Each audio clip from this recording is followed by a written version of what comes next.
तो मित्रों, स्वागत है आपका एक ही नोवेल वर्ल्ड में, जहाँ पे कहानियाँ बनती हैं ज़िंदगी का हिस्सा और हर एक नया शब्द खोलता है एक ज़िंदगी का नया सफ़र। तो चलिए लेके चलते हैं आपको नोवेल की ऐसी दुनिया में जहाँ पे आपको सीखने को बहुत कुछ मिलेगा। कुछ देर बाद उत्सव की शुरुआत हुई। अन्य कार्यक्रमों को आयुष बस यूं ही देख रहा था। आखिरकार वह तो केवल दिव्यांश और श्रेया का कार्यक्रम देखने आया था।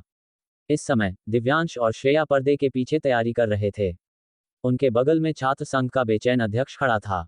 क्या कहा तुमने? तुम राजकुमार को संपर्क नहीं कर पाए? बस शुरू होने वाला है। वह क्या करने की कोशिश कर रहा है? अगर वह अभी भी नहीं आता है तो मैं निश्चित रूप से डीन को इस बारे में बताऊंगा। वह कर क्या रहा है? ऐसे समय में भी वह बड़े नवाब की तरह नखरे दिखा रहा है। छात्र संघ के अध्यक्ष की दहाड़ ने दिव्यांश और श्रेया को चौंका दिया। हालांकि थोड़ी देर बाद राजकुमार आ गया।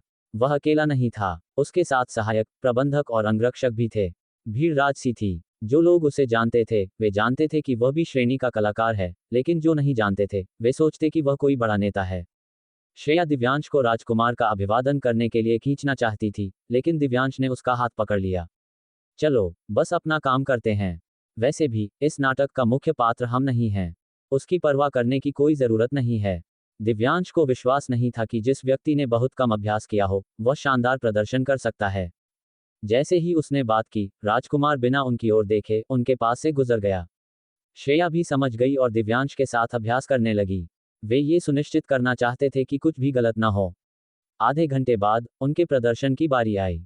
दिव्यांश और श्रेया ने सुनहरी जरी लगे प्राचीन वस्त्र पहने थे। सुंदर संगीत के साथ वे शालीनता से मंच पर आए। उनके नृत्य के कदम और कोमल मुद्रा ने वहां मौजूद सभी को अचंभित कर दिया। दिव्यांश, श्रेया, हमें तुम बहुत पसंद हो। लगे रहो। एक पल के लिए शोर ने दिव्यांश और श्रेया को चौंका दिया। उन्हें उम्मीद नहीं थी कि वे इतने लोकप्रिय होंगे। हालांकि वे चौंक गए थे, लेकिन उनका नृत्य बिल्कुल भी प्रभावित नहीं हुआ। उनके पीछे न केवल लड़के जयकार कर रहे थे, बल्कि वरिष्ठ छात्राएं भी मंच पर दोनों जूनियरों को देखकर उनका उत्साह बढ़ा रही थीं। आखिरकार उनकी नृत्य कुशलता इन दोनों लड़कियों की कला से बहुत कम थी। वे बहुत सुंदर हैं। मैंने सुना है कि वे इस कला परीक्षा में नए छात्रों में सबसे अधिक परिणाम लाने वाले दो छात्र हैं। देखकर लगता है कि वे असाधारण हैं। ऐसे परिणाम पाने के लिए वे वास्तव में प्रतिभाशाली हैं। पहले मैंने सोचा था कि नए छात्रों को मंच पर आने देना बेकार की बात है। अब ऐसा लगता है कि डीन वास्तव में बहुत साहसी और दूरदर्शी थे। बहुत से लोग इस कार्यक्रम के बारे में चर्चा कर रहे थे। शोर और भी तेज होता गया। इसने पिछले कार्यक्रमों को भी पीछे छोड़ दिया। किसी को पता होना चाहिए कि पिछले कार्यक्रमों में मशहूर हस्तियां थीं, लेकिन उनमें से किसी का भी ऐसा प्रभाव नहीं था। पर्दे के पीछे राजकुमार ने उन दोनों को देखा और मुस्कुराया। काशी कला विश्वविद्यालय बस यूं ही है। अगर दो नए छात्र इतना शोर मचा सकते हैं, तो जब वह मंच पर जाएगा तो क्या होगा? उसी पल उसने गर्व से अपनी छाती फुलाए और माइक लेकर आगे बढ़ा। हालांकि उसने ज्यादा हलचल नहीं मचाई। इसके बजाय इसने अभी अभी हुए शोर को दबा दिया। एक पल के लिए राजकुमार का चेहरा बिगड़ गया। उसने सोचा था कि उसके मंच पर आने के बाद और अधिक जयकार होगी, लेकिन कुछ भी नहीं हुआ। कोई फूल नहीं थे, कोई पोस्टर नहीं थे, प्रशंसा तो और भी कम थी। वास्तव में उसके आने का प्रभाव उसके आने से पहले के प्रभाव जितना प्रभावशाली नहीं था। एक पल के लिए उसने दिव्यांश और श्रेया को देखा, उसकी आंखों में नफरत भर गई। ऐसी मानसिकता के साथ साथ ही उसने पहले केवल 2 बार अभ्यास किया था। राजकुमार जब गा रहा था तो अच्छी स्थिति में नहीं था। वह शुरू से ही अच्छा नहीं था, लेकिन अब पूरे शो का प्रभाव उसी ने बर्बाद कर दिया था।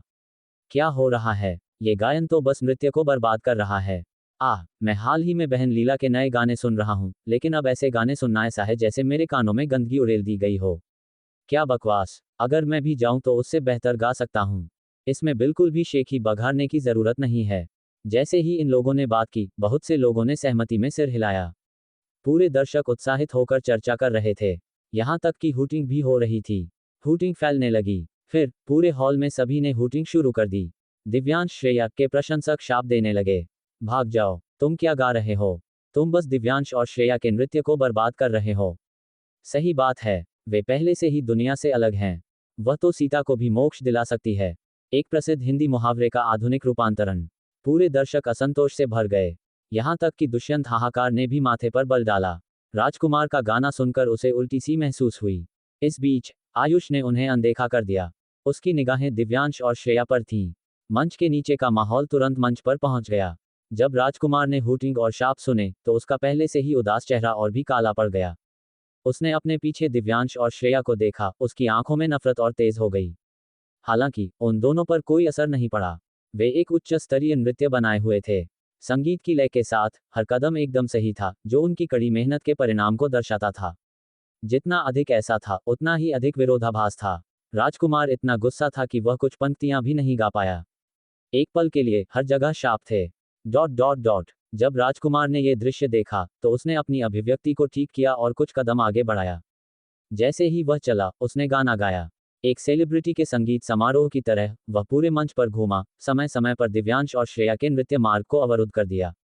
उन दोनों के पास अंतिम समय में अपने मार्गों को समायोजित करने के अलावा कोई विकल्प नहीं था। ये देखकर कि उसकी योजना विफल हो गई है, राजकुमार ने एक कदम पीछे लिया और जल्दी से दिव्यांश के सामने आ गया। जड़ता के कारण दिव्यांश ने अपना संतुलन खो दिया और श्रेया से टकराने से पहले राजकुमार से टकरा गया। अचानक आश्चर्य की चीखें सुनाई दी। दोनों लड़कियां जमीन पर गिर गईं और पूरा प्रदर्शन अचानक समाप्त हो गया। राजकुमार की अभिव्यक्ति बदल गई।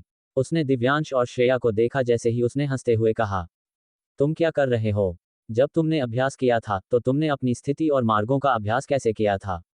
तुमने मुझे बहुत निराश किया है। मुझे उम्मीद नहीं थी कि काशी कला विश्वविद्यालय के छात्र इतने गैर पेशेवर होंगे। अगर तुम मुझे आमंत्रित भी करोगे तो मैं दोबारा नहीं आऊंगा। क्या मजाक है? ये कहकर उसने माइक को मंच पर पटक दिया और चला गया। Dot dot dot. किसी को भी ऐसे दृश्य की उम्मीद नहीं थी। दुष्यंत हाहाकार ने तुरंत छात्र संघ के अध्यक्ष को इशारा किया, जिसने जल्दी से किसी को मंच पर जाने के लिए कहा और चकित दिव्यांश और श्रेया को पर्दे के पीछे ले जाने में मदद की। फिर उसने मेजबान और अगले कार्यक्रम को मंच पर जाने की व्यवस्था की। आयुष ने अभी अभी सब कुछ देखा था। उसने तुरंत मेज पर हाथ मारा और खड़ा हो गया। उसने कराह भरी और पर्दे के पीछे चला गया। मेज पर इस थप्पड़ ने पूरे निर्णायक मंडल के नेताओं को घबरा दिया। उनके माथे पर ठंडा पसीना फूट पड़ा। वे जानते थे कि आयुष पहले ही गुस्सा हो चुका है। पर्दे के पीछे दिव्यांश और श्रेया स्तब्ध खड़े थे। ये पहली बार था जब वे मंच पर थे, लेकिन ऐसा हो गया था। उन्होंने इस नृत्य का लंबे समय तक अभ्यास किया था। कुछ बार उन्होंने इसका अभ्यास अपने सपनों में किया था। उनसे गलती होना असंभव था। प्रक्षेपवक्र भी सही था। वे राजकुमार से क्यों टकराए? दूसरी तरफ मंच से उतरने के बाद राजकुमार भी लगातार बड़बड़ा रहा था। जब उसने उन दोनों को स्तब्ध खड़े देखा तो उसने हंसते हुए उनके पास गया। खुद को देखो। अगर तुम नहीं कर सकते तो मंच पर मत जाओ। तुम मंच पर इतने शर्मनाक थे। तुमने मुझे पूरी तरह से शर्मिंदा कर दिया है।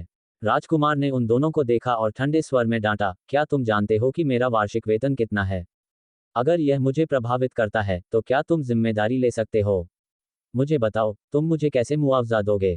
काशी कला विश्वविद्यालय के छात्र। क्या बकवास। वे दोनों स्तब्ध थे। राजकुमार से डरने के बाद वे पूरी तरह से छा गए थे। मुझे माफ करना, दिव्यांश ने लाल आंखों से कहा। आखिरकार यह उसकी गलती थी। मुझे माफ करना। माफ करने का क्या फायदा है? राजकुमार ने घूर कर देखा। तुम बस इंतजार करो। मैं निश्चित रूप से तुम्हारे डीन से कहूंगा कि तुम्हें कड़ी सजा दे और तुम्हें अभिनय विभाग से बाहर निकाल दे। तुम छात्र वास्तव में और भी बुरे होते जा रहे हो। तुम वास्तव में कचरा हो। राजकुमार जितना अधिक बोलता गया, उतना ही अधिक उत्तेजित होता गया।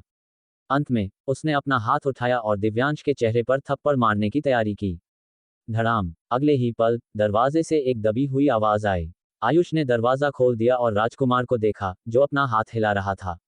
उसकी आंखें बेहद ठंडी थीं। तुम क्या करने की कोशिश कर रहे हो? अगर तुमने आज उन्हें छुआ तो मैं तुम्हारी खाल उतार दूंगा।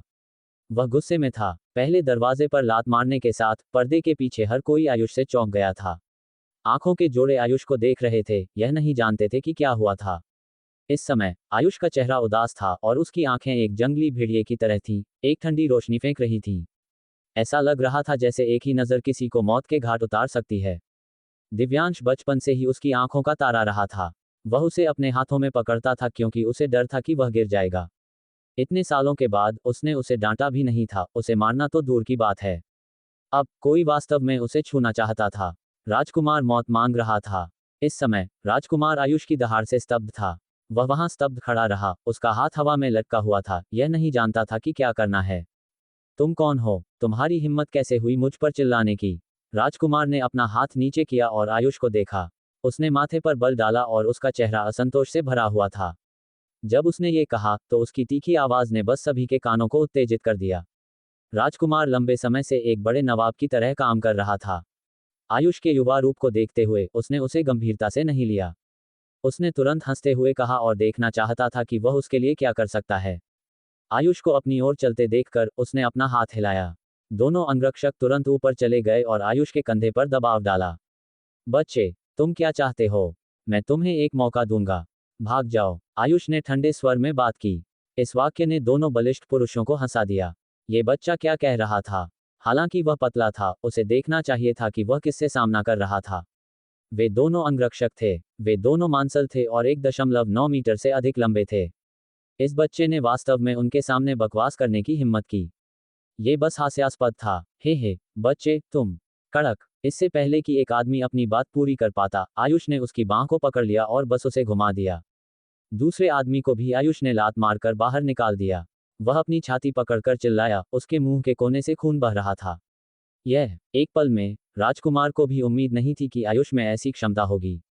2 चालों में उसने उन 2 अंगरक्षकों को पंगु बना दिया जिन्हें उसने किराए पर लेने के लिए बहुत पैसा खर्च किया था। फिर आयुष राजकुमार की ओर बढ़ा। राजकुमार ने भी निगल लिया और आक्रामक आयुष को देखा।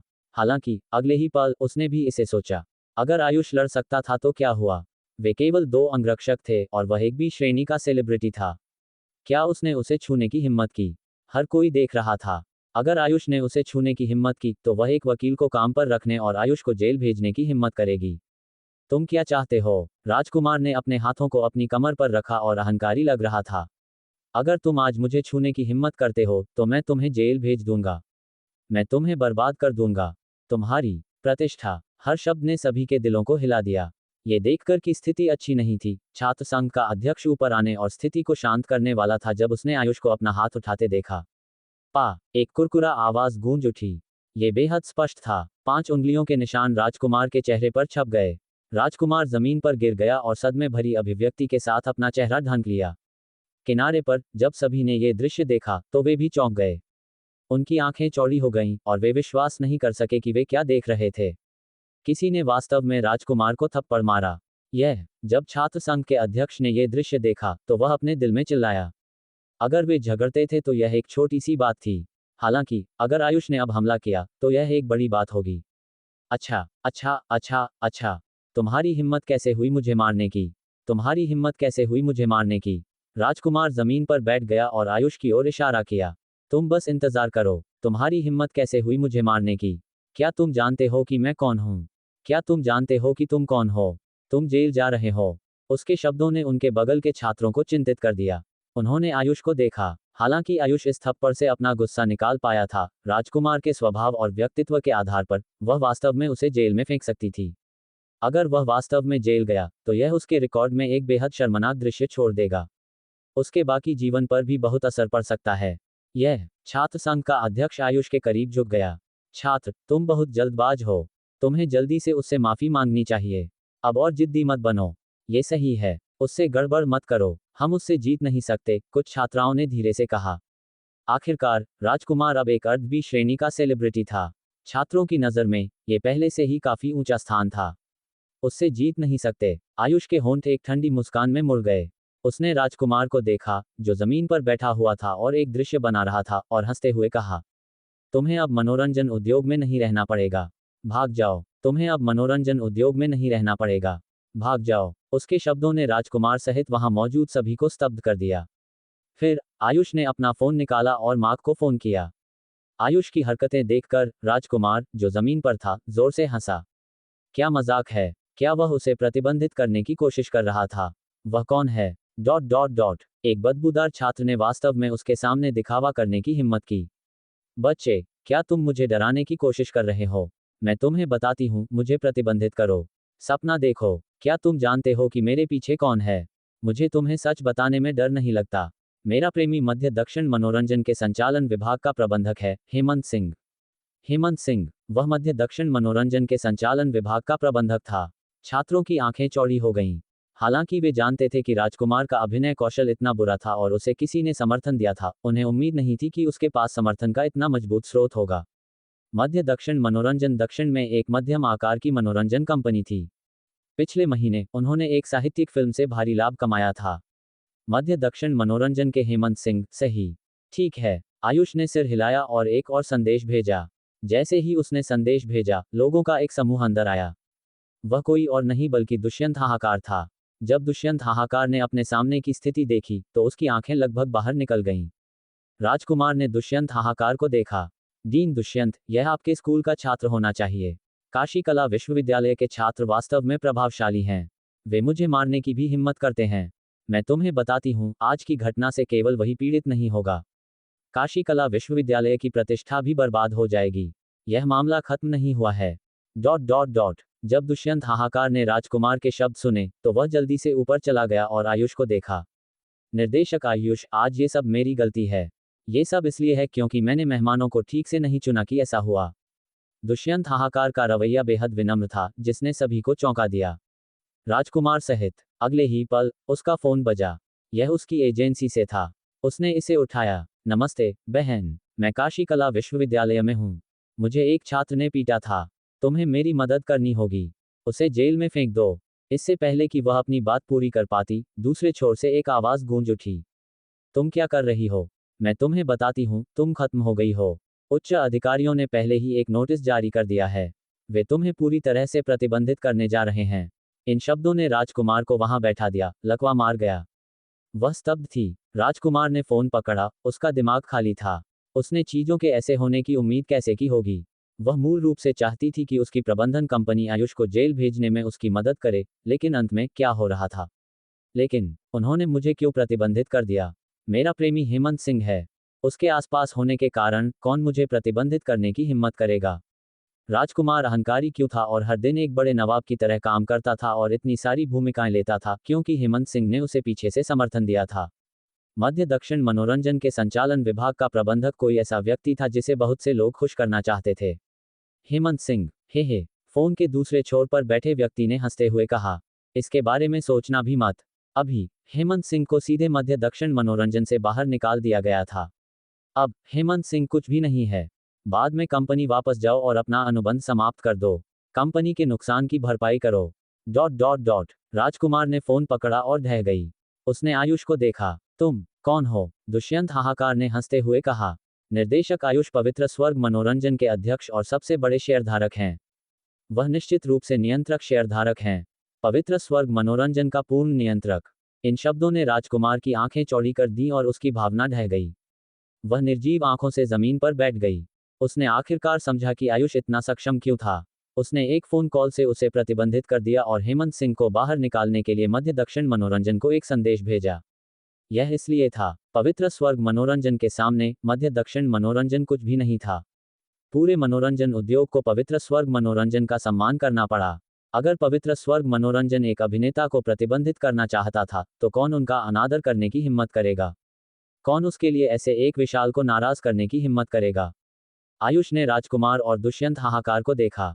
डीन दुष्यंत, आपका विभाग उत्सव काफी दिलचस्प है। इन शब्दों ने दुष्यंत हाहाकार के माथे पर ठंडा पसीना निकाल दिया। एक ठंडक उसके पैरों से उठी और सीधे उसके दिल में चली गई। इस बीच उसके बगल के विभाग के नेता जम गए और एक शब्द कहने की हिम्मत नहीं की। निर्देशक आयुष, मैं लोगों को काम पर रखने में अच्छा नहीं हूं और मैंने आपको दुखी किया है। अगर यह फिर से होता है तो मुझे काशी कला विश्वविद्यालय के प्रिंसिपल की तलाश करने और उन्हें अभिनय विभाग के डीन के लिए एक और उम्मीदवार चुनने पर विचार करने के लिए कहने में कोई आपत्ति नहीं है। मुझे लगता है कि वह मेरे अनुरोध का सम्मान करेंगे। उसके शब्द बेहद धमकी भरे थे। दुष्यंत हाहाकार तुरंत झुक गया। आयुष का मतलब स्पष्ट नहीं हो सकता था। अगर दुष्यंत हाहाकार ने भविष्य में दिव्यांश और श्रेया को पीड़ित होने दिया तो डीन के रूप में उसकी स्थिति खो जाएगी। फिर आयुष दिव्यांश और श्रेया को बाहर ले गया, केवल स्तब्ध भीड़ को छोड़कर। सभागार से बाहर निकलने के बाद आयुष ने दिव्यांश और श्रेया को देखा, जिन्होंने उससे पूछा, क्या तुम अभी भी गुस्सा हो? भाई, हमने तुम्हारे सामने खुद को शर्मिंदा किया है। दिव्यांश की आंखें अभी भी लाल थीं। उसने इतने दिनों तक सावधानीपूर्वक तैयारी की थी ताकि आयुष को दिखा सके कि वह सिर्फ एक सुंदर फूलदान नहीं थी। वह लगातार अपने प्रयासों से खुद को सुधार रही थी, लेकिन अब उसने अभी भी गड़बड़ कर दी। ठीक है, ये ठीक है। आयुष मुस्कुराया। ये तुम्हारी गलती नहीं है। वह महिला अचानक तुम्हारे रास्ते में कूद गई। मैंने ये सब देखा। इसके अलावा तुम और श्रेया पहले से ही बहुत अच्छी तरह से नृत्य कर रहे थे। मैंने तुम्हारे प्रयासों को देखा है। अच्छा है। इस समय किसी के शब्द आयुष के जितने उपयोगी नहीं थे। दिव्यांश और श्रेया का मूड तुरंत सुधर गया। अगले ही पल बहुत से लोग सभागार से बाहर आए और आयुष और दूसरों को देखा। वहां किसी ने चिल्लाया। वह अभी भी दिव्यांश और श्रेया के पोस्टर पकड़े हुए था। उसके बगल के पुरुष और महिलाएं सभी दिव्यांश श्रेया शब्दों के साथ प्रकाश की छड़ें या बोर्ड पकड़े हुए थे। जूनियर दिव्यांश, जूनियर श्रेया, हम अभी तुम्हें खोजने के लिए पर्दे के पीछे गए थे, लेकिन उन्होंने कहा कि तुम पहले ही जा चुके हो। एक लड़की ऊपर चली गई और अपने हाथ में फूल उन्हें सौंप दिए। हम तुम्हारे प्रशंसक क्लब हैं। हमारा एक प्रशंसक क्लब है। दिव्यांश स्तब्ध थी। उसने अविश्वसनीयता से सभी को देखा, उसकी आंखें कृतज्ञता से भर गईं। किनारे पर एक लड़के ने सिर हिलाया। बस इतना ही नहीं, तुम दोनों पहले से ही अभिनय विभाग में 2 सुंदरियां हो। अब तुम दोनों पहले से ही विभाग की सुंदरी चयन मंच पर पहले और दूसरे स्थान पर हो। अभी छात्र परिषद अध्यक्ष ने भी एक संदेश भेजा। हम सभी सच्चाई जानते हैं। ये राजकुमार था जिसने एक बड़े नवाब की तरह काम किया और अभ्यास के लिए नहीं आया। ये भी वही थी जिसने अचानक तुम्हारे नृत्य मार्ग को अवरुद्ध कर दिया। दुखी मत हो, हम सब तुम्हारे पीछे हैं। दिव्यांश श्रेया, दिव्यांश श्रेया, दिव्यांश श्रेया, ... यहाँ तक कि आयुष को भी इन प्रशंसकों ने बाहर धकेल दिया था। आयुष भ्रमित था। मेजबान, कृपया चेक इन करें। संयोग से ये चेक इन करने का समय था। चेक इन सफल। मेजबान ने अतिरिक्त मिशन पूरा कर लिया है। बोनस इनाम सक्रिय कर रहा है। इनाम जारी किया गया। मेजबान को 1 अरब रुपये प्राप्त करने पर बधाई। फिर रैंडम डबल कौशल का पासा घूमना शुरू हो गया। 8 बार। मेजबान को 8 अरब रुपये प्राप्त करने पर बधाई। मेजबान को एक सर्वोच्च ग्रेड कार्ड प्राप्त करने पर बधाई। मेजबान को 8 आयामी स्थानों का इनाम प्राप्त करने पर बधाई। ... मेजबान को एक सर्वोच्च ग्रेड ड्रैगन स्प्रिंग तांग तलवार प्राप्त करने पर बधाई। इसे आपके आयामी स्थान पर भेज दिया गया है। क्या उसे इतने सारे इनाम मिले? क्या यह इसलिए था क्योंकि उसने अतिरिक्त मिशन पूरा कर लिया था? उसे 8 अरब रुपये प्राप्त हुए थे। पिछले 4 से 5 अरब रुपये के साथ आयुष के पास पहले से ही एक बेहद भयानक पूंजी प्रवाह था। उसके पास 10 अरब से अधिक का पूंजी प्रवाह था। इसके साथ उसके पास पूरे सुपरिवार से निपटने और उन्हें जड़ से उखाड़ने की पूंजी थी। इसके अलावा उसने एक सर्वोच्च ग्रेड कार्ड प्राप्त किया था। वर्तमान में आयुष के पास पहले से ही 2 सर्वोच्च ग्रेड कार्ड थे। उनमें से वह सर्वोच्च ग्रेड ड्रैगन स्प्रिंग तांग तलवार में सबसे अधिक दिलचस्पी रखता था। हालांकि वह इसे सार्वजनिक रूप से बाहर निकालने में बहुत शर्मिंदा था। आखिरकार यह एक प्रतिबंधित तलवार थी। अगले ही पल प्रशंसक क्लब की कुछ लड़कियां मुड़ गईं और ऊपर आईं। सुंदर, चलो एक दूसरे को वीचैट पर जोड़ते हैं, ठीक है?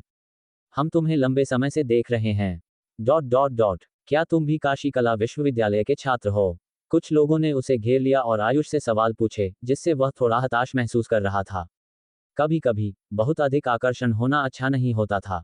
थोड़ी देर बाद दिव्यांश और श्रेया ने पूरी तरह से अपनी आत्माओं को ठीक कर लिया और आयुष द्वारा काशी कला विश्वविद्यालय से बाहर लाया गया। दोपहर में वे फर्स्ट ग्रेड रेस्तरां गए और दिल खोलकर खाया। इसे एक उत्सव दावत माना जा सकता था। इस दौरान जोई जिंगी अंदर चली गई। निर्देशक आयुष, ये पिछले कुछ दिनों के खाते और फर्स्ट ग्रेड स्थिति की स्थिति हैं। आयुष ने इसे देखा। हालांकि फर्स्ट ग्रेड निवास की आय पूर्वी सागर शहर की तुलना में कहीं अधिक भयानक थी, यह आयुष की आंख पकड़ने के लिए पर्याप्त नहीं थी।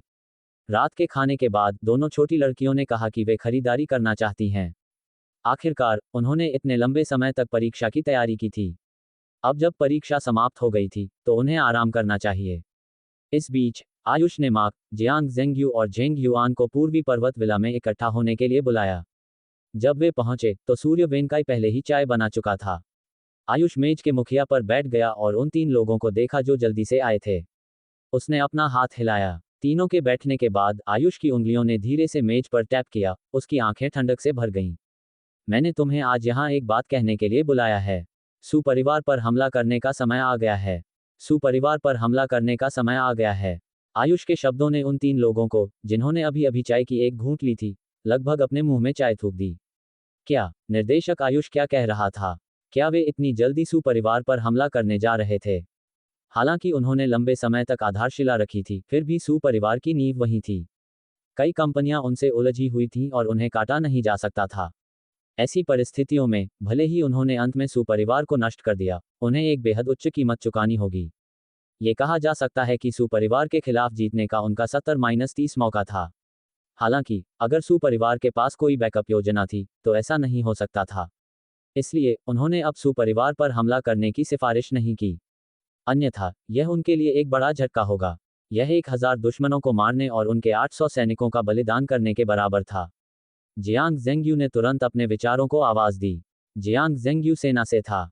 हालांकि वह इतने सालों से व्यापार की दुनिया में था और कम सीधा था, फिर भी वह एक स्पष्ट व्यक्ति था जो झाड़ियों के चारों ओर पीटने को तैयार नहीं था। ये सुनने के बाद आयुष ने हंसते हुए कहा, 100 मिलियन रुपये के साथ हम सुपरिवार को छू नहीं सकते हैं।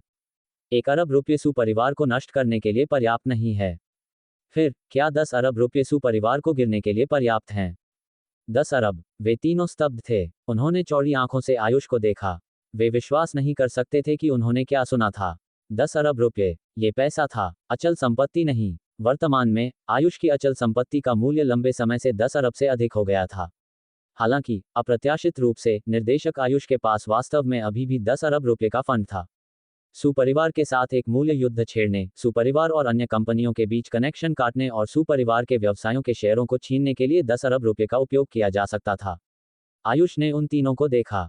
अब मैं 10 अरब का भुगतान करूंगा। मैं चाहता हूं कि तुम सुपरिवार को नष्ट करने के लिए सबसे कम कीमत का उपयोग करो। भविष्य में काशी शहर में केवल एक बड़ा पेड़ होगा और वह हम होंगे। इन शब्दों ने उन तीनों को अपना खून खौलने का एहसास कराया। आयुष ने उन्हें देखा। वह व्यक्तिगत रूप से इस लड़ाई की कमान संभालना चाहता था। वह व्यक्तिगत रूप से सुपरिवार को नष्ट करना चाहता था। मार्क, एक जवाबी कार्रवाई के साथ आओ। मैं तुम्हें एक दिन दूंगा। हाँ, निर्देशक आयुष। मार्क अचानक खड़ा हो गया। वह स्वाभाविक रूप से पवित्र स्वर्ग और आयुष के लिए इस लड़ाई के महत्व को जानता था। अब आयुष ने वास्तव में उसे इतना भारी बोझ सौंप दिया था। वह कैसे प्रभावित नहीं हो सकता था? वह अपनी पूरी ताकत का उपयोग कैसे नहीं कर सकता था? इस समय सुपरिवार में मुख्य सीट पर एक सफेद बालों और दाढ़ी वाला एक बूढ़ा व्यक्ति बैठा था। उसने एक लंबी कोट पहनी थी और एक कुर्सी पर बैठा था। उसके बगल में एक अजगर के सिर वाली छड़ी थी जो गरिमापूर्ण लग रही थी। सु यूनचेंग नीचे बैठा था। अगले ही पल उन दोनों ने बाहर देखा और एक ही समय में खड़े हो गए। वे आगे बढ़े। एक व्हीलचेयर में एक आदमी को दरवाजे से अंदर धकेल दिया गया था। वह कोई और नहीं बल्कि कावाकाजे केई था, जिसके पैरों को आयुष ने गोली मार दी थी। श्रीमान कावाकाजे, आपको छुट्टी मिल गई है। बूढ़ा आदमी अपनी अजगर के सिर वाली छड़ी पर झुक गया और एक चापलूसी मुस्कान के साथ कावाकाजे केई को देखा। उसके बगल में सु यूनचेंग ने भी कावाकाजे केई पर एक जबरन मुस्कान दी। श्रीमान सु, आपको चिंतित होना चाहिए, कावाकाजे केई ने अजीब चीनी में कहा। मैंने अस्पताल में सुना कि सु परिवार हाल ही में अच्छा नहीं कर रहा है। जैसे ही उसने ये कहा, सु परिवार के मुखिया सु किंगटियन ने भी कड़वाहट से हंसा। वर्तमान में सुपरिवार सिर्फ एक बुरी स्थिति में नहीं था। कुछ समय पहले से पवित्र स्वर्ग मनोरंजन ने हुआइंग पर हमला करना शुरू कर दिया। मार्क ने स्वर्गीय आत्मा जल जारी किया और सुपरिवार के कई पंखों को हटा दिया। इस बीच जियांग जेंगयू और जेंग युआन ने सुपरिवार के व्यवसाय को दबाने के लिए कई कंपनियों का नेतृत्व करने का अवसर लिया। सुपरिवार के कनेक्शन के व्यापक नेटवर्क को थोड़े समय में काट दिया गया था और उनके मुनाफे में गिरावट आई थी। अगर यह जारी रहा तो सुपरिवार आधे साल से भी कम समय में एक बेहद कठिन स्थिति में गिर जाएगा। उस समय सुपरिवार बिल्कुल भी बदला लेने में सक्षम नहीं होगा। वे आयुष और पवित्र स्वर्ग की दया पर होंगे। ये सोचते हुए सु यूनचेंग अपमानित लग रहा था। आयुष द्वारा पूर्वी पर्वत विला से बाहर फेंकने का मामला उसके दिमाग में फिर से दिखाई दिया, जिससे उसने अपनी मुट्ठी को कसकर जकड़ लिया। श्रीमान कावाकाजे केई के पास इस समय यहाँ आने के लिए कुछ अच्छे विचार होने चाहिए, है ना? सु किंगटियन ने कावाकाजे केई को देखा जैसे कि वह एक जीवन बचाने वाली पुआल को देख रहा था। कावाकाजे केई ने हंसते हुए कहा, निश्चित रूप से। 3 आत्मा वित्तीय समूह ने सुपरिवार में 3 अरब रुपये का निवेश किया। 3 अरब। सु किंगटियन तुरंत उत्साहित हो गया। इस 3 अरब के साथ सुपरिवार को पुनर्जीवित किया जा सकता है और अधिक लाभदायक बनाया जा सकता है। इसके अलावा इससे 3 आत्मा वित्तीय समूह के साथ कनेक्शन स्थापित करने पर विचार किया जा सकता है। इस तरह सुपरिवार के पास भविष्य में बढ़ने का मौका होगा। कावाकाजे केई ने सु किंगटियन की अभिव्यक्ति को देखा।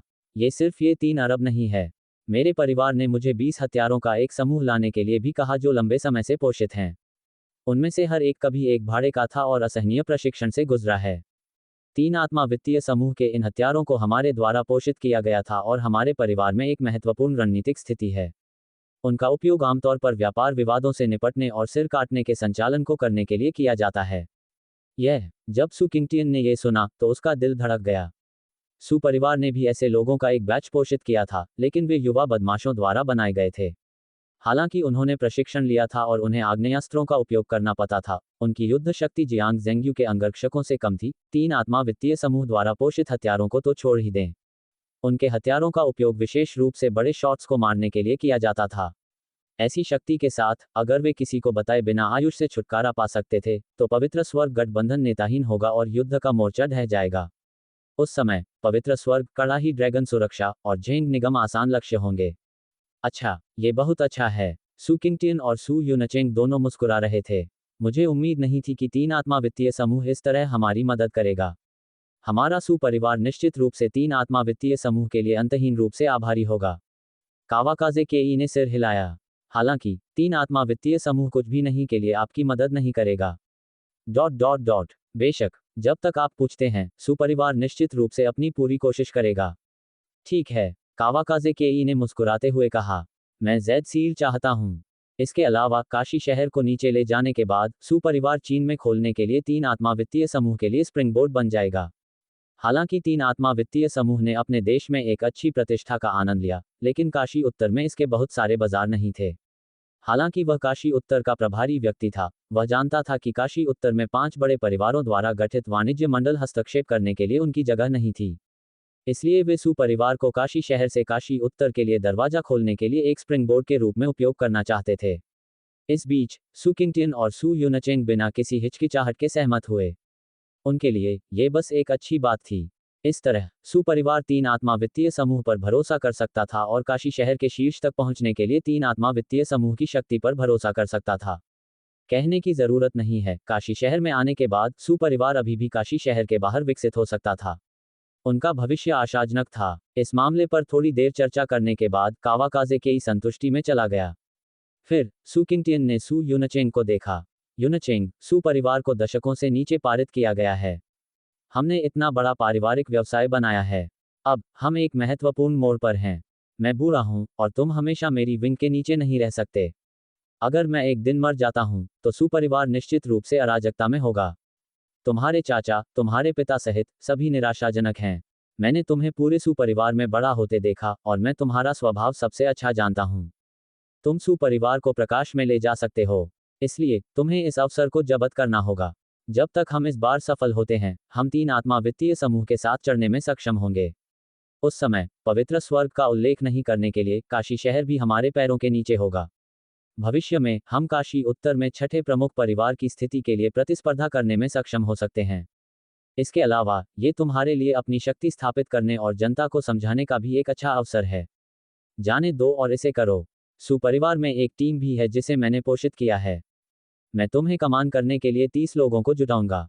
कोई बात नहीं, तुम केवल सफल हो सकते हो और असफल नहीं हो सकते। कोई फर्क नहीं पड़ता कि तुम किस विधि का उपयोग करते हो, जब तक तुम अंत में जीत हासिल करते हो, तुम विजेता होगे। इन कुछ शब्दों ने सू यूनचेंग को चौंका दिया। उसके मुंह के कोने एक मुस्कान में मुड़ गए। दादा के शब्दों का मतलब था कि वह सुपरिवार को उसे सौंपना चाहता था। जब तक उसने इस बार पवित्र स्वर्ग और आयुष को हराया, सुपरिवार उसका होगा। भविष्य में काशी शहर भी उसका होगा। ये सोचते हुए सू यूनचेंग की आंखें अत्यधिक पागलपन से चमकी जब उसने आयुष के बारे में सोचा।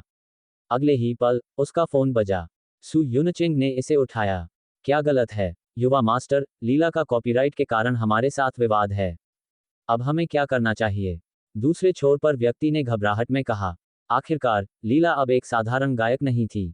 उसके 4 गीतों ने उसे इंटरनेट पर लोकप्रिय बना दिया था। उसके पास लाखों प्रशंसक थे और वह बेहद प्रभावशाली थी। हमें क्या करना चाहिए? क्या तुम्हें मुझे इतना छोटा मामला सिखाने की जरूरत है? उसका अनुबंध अभी भी हमारे हाथों में है। हमारे पास अंतिम कहना है। हम इसे पहले की तरह ही करेंगे। अगर वह अभी भी परेशानी पैदा करना चाहती है, तो हम उसे प्रतिबंधित कर देंगे। कुतिया, उसने हुआई के तहत इन गीतों को जारी किया, फिर भी कॉपीराइट चाहती थी। सपना देखो, अगर कॉपीराइट जारी किया गया था, तो हुआई को एक बड़ा नुकसान होगा। सू यूनचेंग ने हंसते हुए कहा। लीला के बारे में सोचते हुए, जिसने एक बार उसे अस्वीकार कर दिया था, उसने अपने दांत पीस लिए। बेवकूफ कुतिया, मैं तुम्हें उस कमीने आयुष के साथ रहने दूंगा।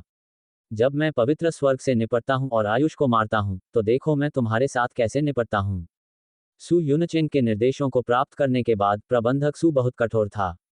उसने अपने सामने लीला को देखा और हंसते हुए कहा, तुम्हें अपनी स्थिति बेहतर पता होनी चाहिए। क्या तुम्हें लगता है कि 4 गाने लिखने के बाद कोई तुम्हें नियंत्रित नहीं कर सकता है? मैं तुम्हें बताती हूं, अगर तुम कॉपीराइट वापस चाहती हो, तो कोई रास्ता नहीं है। अगर तुम इसे करना चाहती हो, तो इसे करो। अगर तुम नहीं करते हो, तो भाग जाओ। हालांकि मत भूलो, अगर तुम अनुबंध का उल्लंघन करते हो तो अनुबंध का उल्लंघन करने का शुल्क कुछ ऐसा नहीं है जिसे तुम वहन कर सकते हो। प्रबंधक सू बेपरवाह था। तुम क्यों नहीं एक पेशाब लेते हो और खुद को देखते हो? तुम्हारे पास किस तरह के नैतिकता हैं? तुम, लीला और जियाउजी ने अपने सामने प्रबंधक सू को देखा, उनकी सुंदर आंखें गुस्से से भर गईं। वे गाने आयुष के गाने थे। हालांकि वह अब कॉपीराइट रखने में असमर्थ थी। वह आयुष का सामना कैसे कर सकती थी? हुआइंग बिल्डिंग से बाहर निकलने के बाद जियाओजी ने अपने बगल में लीला को देखा, केवल उसकी आंखों में दृढ़ संकल्प का एक संकेत देखने के लिए। जियाओजी, कोई फर्क नहीं पड़ता, मैं इसे इस तरह नहीं जाने दे सकती। भले ही मुझे प्रतिबंधित कर दिया जाए, भले ही मेरी प्रतिष्ठा बर्बाद हो जाए, भले ही मुझे अनुबंध का उल्लंघन करने के लिए एक उच्च शुल्क का भुगतान करना पड़े, मुझे कॉपीराइट वापस लेना होगा। तुम, जियाओजी ने आह भरी, यह मेरी कर्तव्य की अवहेलना भी है। मुझे उम्मीद नहीं थी कि हुआइंग इतनी पागल होगी कि कॉपीराइट के हमारे साथ धोखा करने के लिए ऐसा विचार लेकर आएगी। मैं सब कुछ कर रही हूँ। 3 घंटे बाद लीला के वीबो पर 4000 शब्दों का एक लेख पोस्ट किया गया था। पोस्ट हुआइंग द्वारा इतने सालों से लीला को निचोड़ने और कॉपीराइट की हुआइंग की डकैती के बारे में थी। हर शब्द उनके दिलों में गहराई से निहित था। बस इसे एक बार देखने से इसने लोगों को अपमानित महसूस कराया और हुआइंग की आलोचना की। लीला के प्रशंसकों की संख्या और इंटरनेट पर उसकी वर्तमान लोकप्रियता के साथ ये वीबो पोस्ट थोड़े समय में ऑनलाइन सभी द्वारा दोबारा पोस्ट किया गया था। गति बस चौंकाने वाली थी। क्या तुमने लीला के रहस्योद्घाटन को देखा? हुआइंग वास्तव में बहुत नीच है। तुम्हारी हिम्मत कैसे हुई कॉपीराइट के साथ उसका धोखा करने की? कितना बुरा दिल! क्या तुम्हें दूसरों के दुर्भाग्य से लाभ उठाना पसंद है? वीबो पर यह मामला जल्दी से किण्वित हुआ। आधिकारिक हुआइंग वीबो खाते की कड़ी आलोचना की जा रही थी। जियाओ जिन ने भी तुरंत लीला के वीबो को दोबारा पोस्ट किया। ये कहा जा सकता है कि इस मामले को पूरी तरह से ध्यान के केंद्र में धकेल दिया गया था। किसी को पता होना चाहिए कि इंटरनेट पर सबसे लोकप्रिय लोग लीला और जियाओ जिन थे। उनमें से एक 4 गीतों पर भरोसा करता था ताकि जल्दी से प्रसिद्ध हो सके, जबकि दूसरा बड़ी संख्या में प्रशंसकों के लिए भाग्य के देवता के रूप में अपनी प्रसिद्धि पर भरोसा करता था। एक पल के लिए पूरे इंटरनेट ने हुआइंग मनोरंजन को लक्षित करना शुरू कर दिया। हुइन लघु वीडियो मंच पर इस मामले की व्याख्या करने वाले सभी वीडियो में कम से कम लाखों बार देखा गया था। उच्चतम संख्या में विचारों वाले वीडियो पहले ही लाखों बार देखा गया था। बिलिबिली पर इस घटना ने एक बार फिर से सनक की एक और लहर शुरू कर दी थी। इमेडी वीडियो एक क्षेत्र पहले की तुलना में और भी विस्फोटक था। एक पल के लिए सभी प्रमुख मंच इस मामले पर तीव्रता से चर्चा कर रहे थे। मामला जल्दी से किण्वित हुआ और हुआइंग मनोरंजन और सू परिवार को एक बड़ा झटका लगा। बाजार के करीब हुआइंग का स्टॉक मूल्य सीमा तक गिर गया। इसके अलावा प्रवृत्ति स्पष्ट थी। आखिरकार वे पहले ही पूरे इंटरनेट हमले का लक्ष्य बन गए थे, जैसे कि पहले उड़ान मछली लाइव स्ट्रीम मंच। परिणाम की कल्पना की जा सकती थी। पवित्र स्वर्ग भवन में, यहां तक कि आयुष और मार्क को भी ऐसी स्थिति होने की उम्मीद नहीं थी।